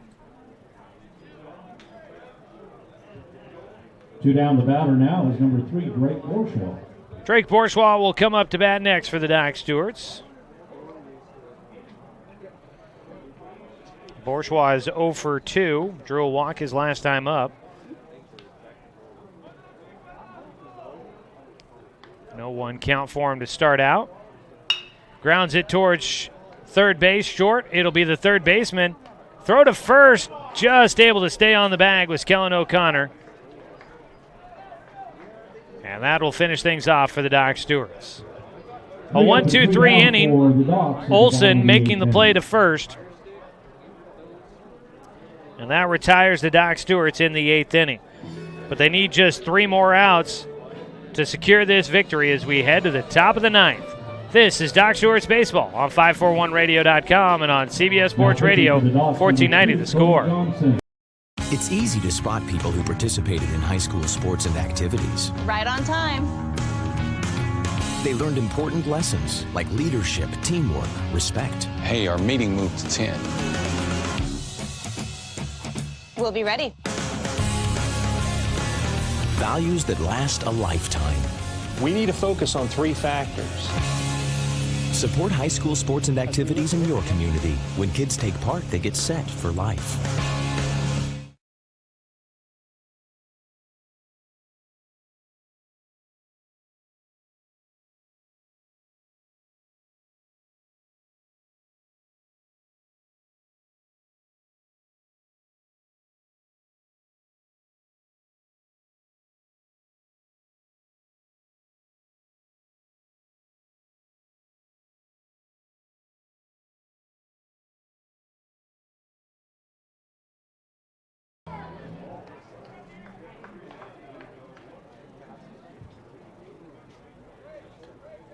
Leading off the top of the 9th inning for Beaverton, number 11, Matt Gibbs.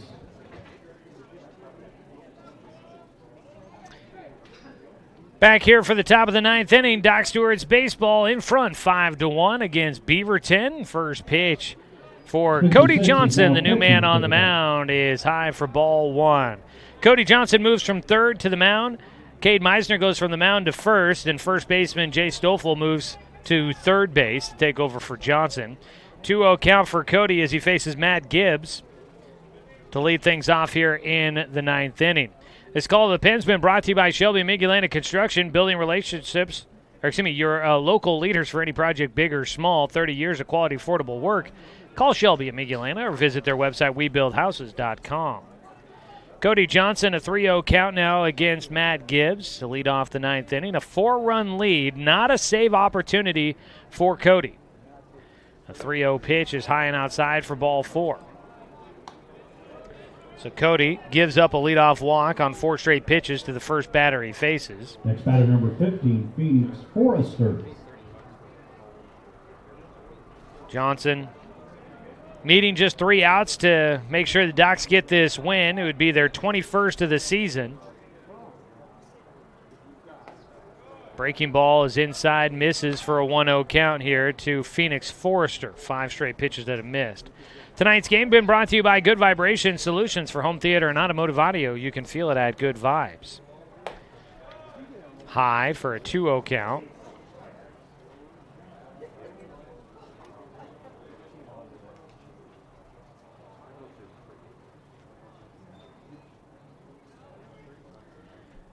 Johnson's 2-0 delivery. That one comes across for a strike. Finally gets it there.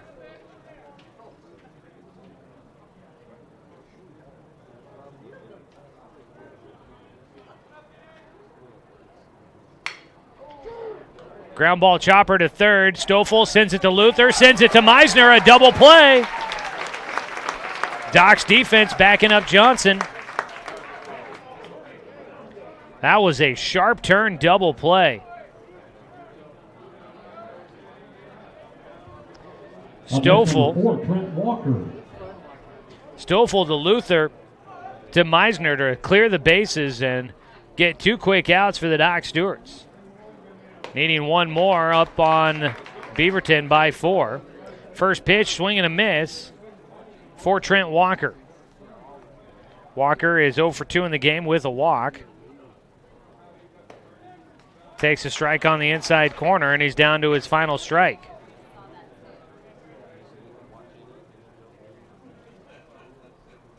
The 0-2 for Cody Johnson. Just misses with his breaking ball inside.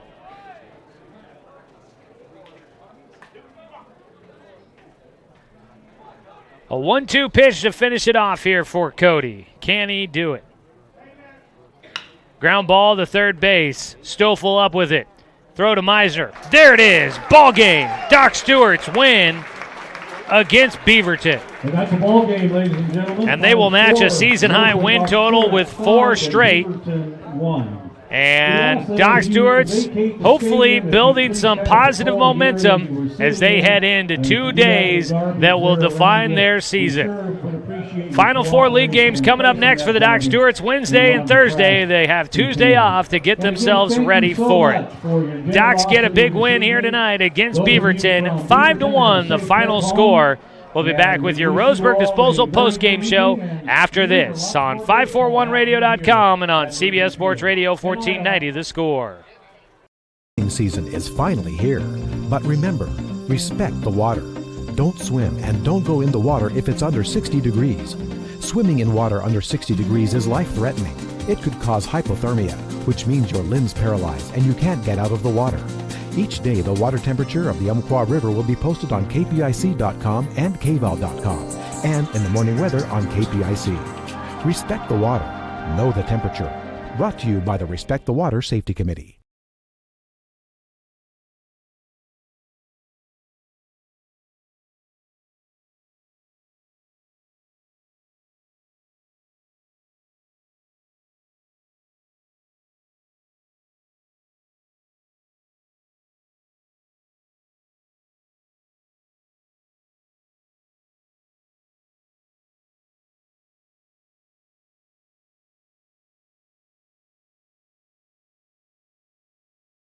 I am a nurse, a firefighter, a college student, a mother, and I am an American soldier. I will always be ready for every storm and disaster that threatens my community. I will always be there to protect my neighbors, my family, and my country. We are the Army National Guard. We are the Army National Guard. We are the Army National Guard. Visit nationalguard.com to learn more about part-time service. Looking for more local sports coverage? CBS Sports Radio 1490 The Score has you covered. Check out our homepage at 541radio.com for sports stories, scores, and podcasts. And follow us on social media. 1490 The Score is on Twitter, Facebook, and Instagram. And take the station with you wherever you go with the 541 Radio app. Download the app in your smartphone's app store and get access to a live stream of the station, sports stories, podcasts, and easy messaging with the station and others.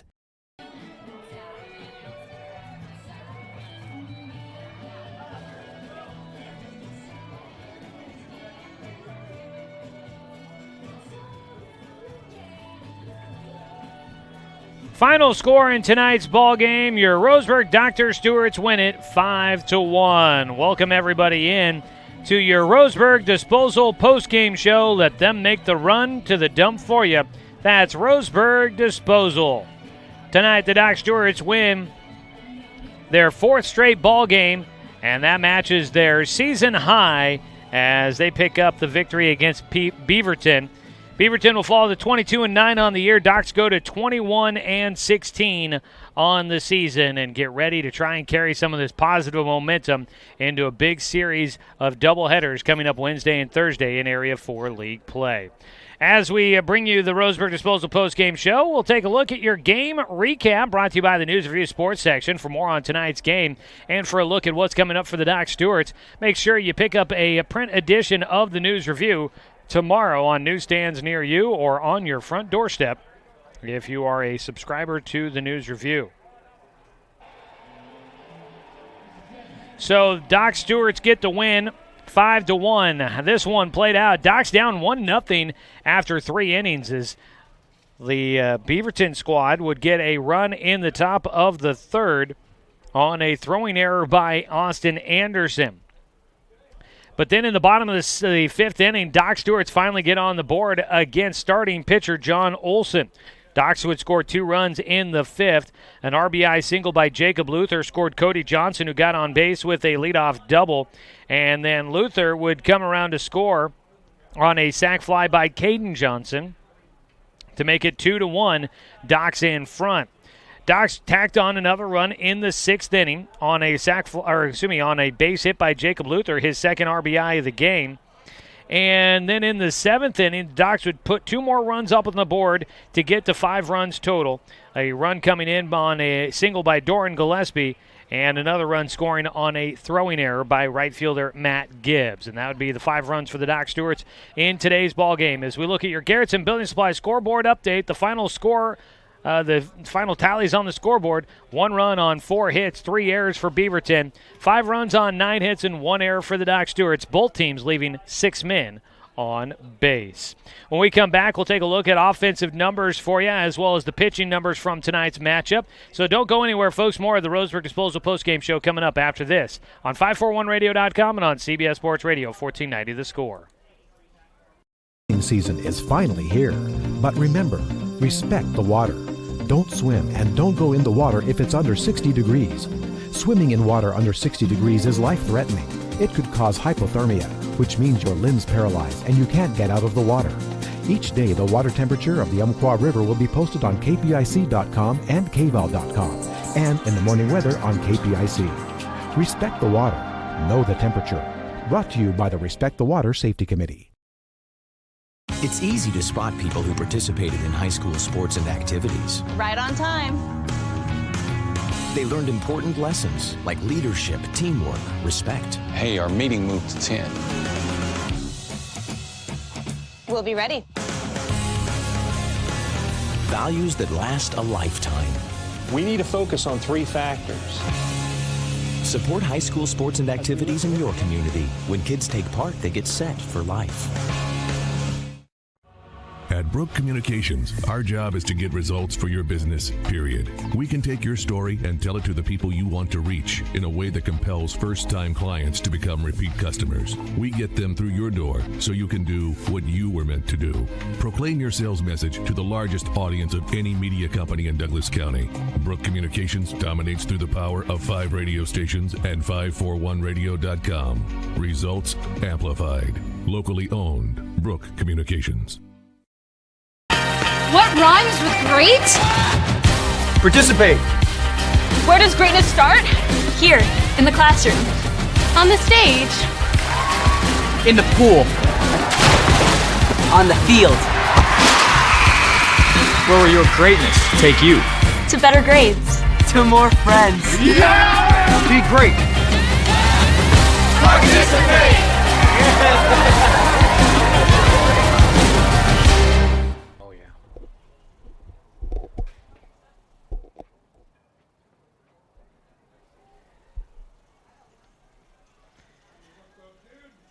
Back here to wrap things up in the Roseburg Disposal postgame show. Joey Kieran here with you. A big win tonight for the Roseburg Dr. Stewarts as they get the victory on top of the visiting Beaverton post-124 squad.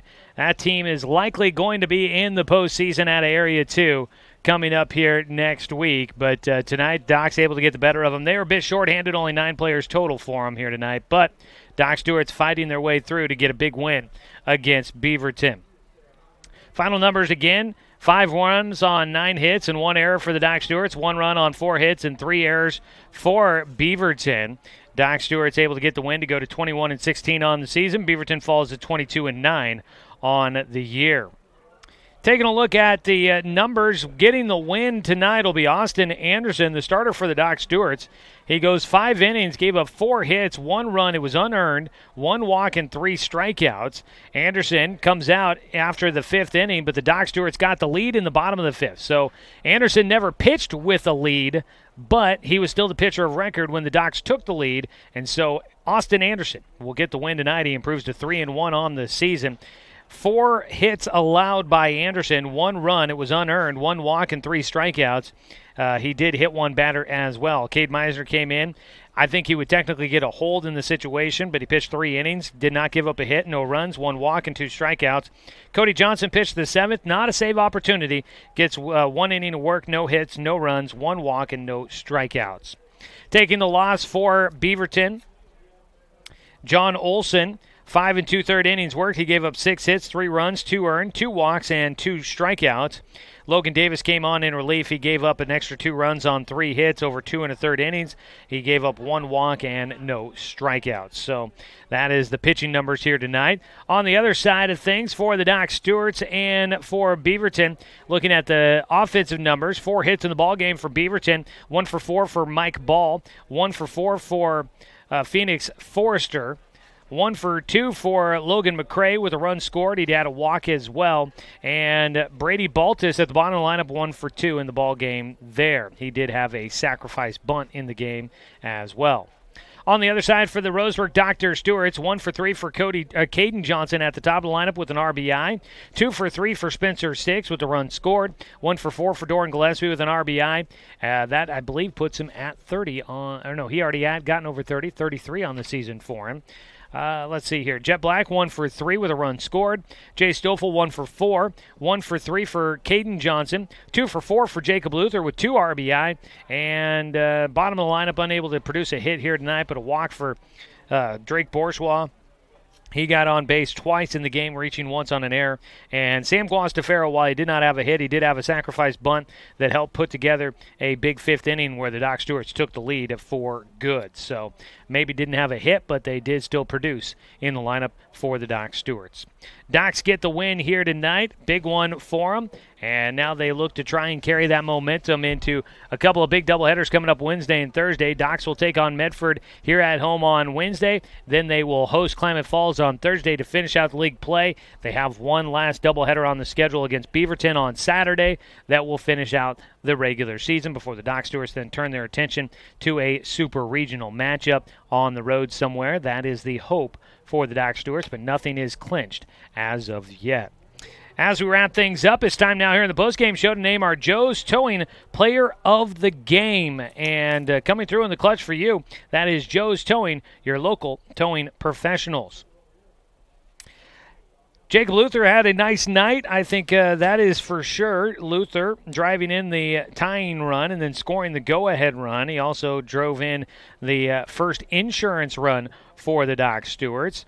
Big night for him there, helping out Austin Anderson. I think he's another quality candidate for the Player of the Game award here tonight. Anderson doing a nice job on the mound. No earned runs, scattering 4 hits over 5 innings, 1 walk and 3 strikeouts, 1 hit batter.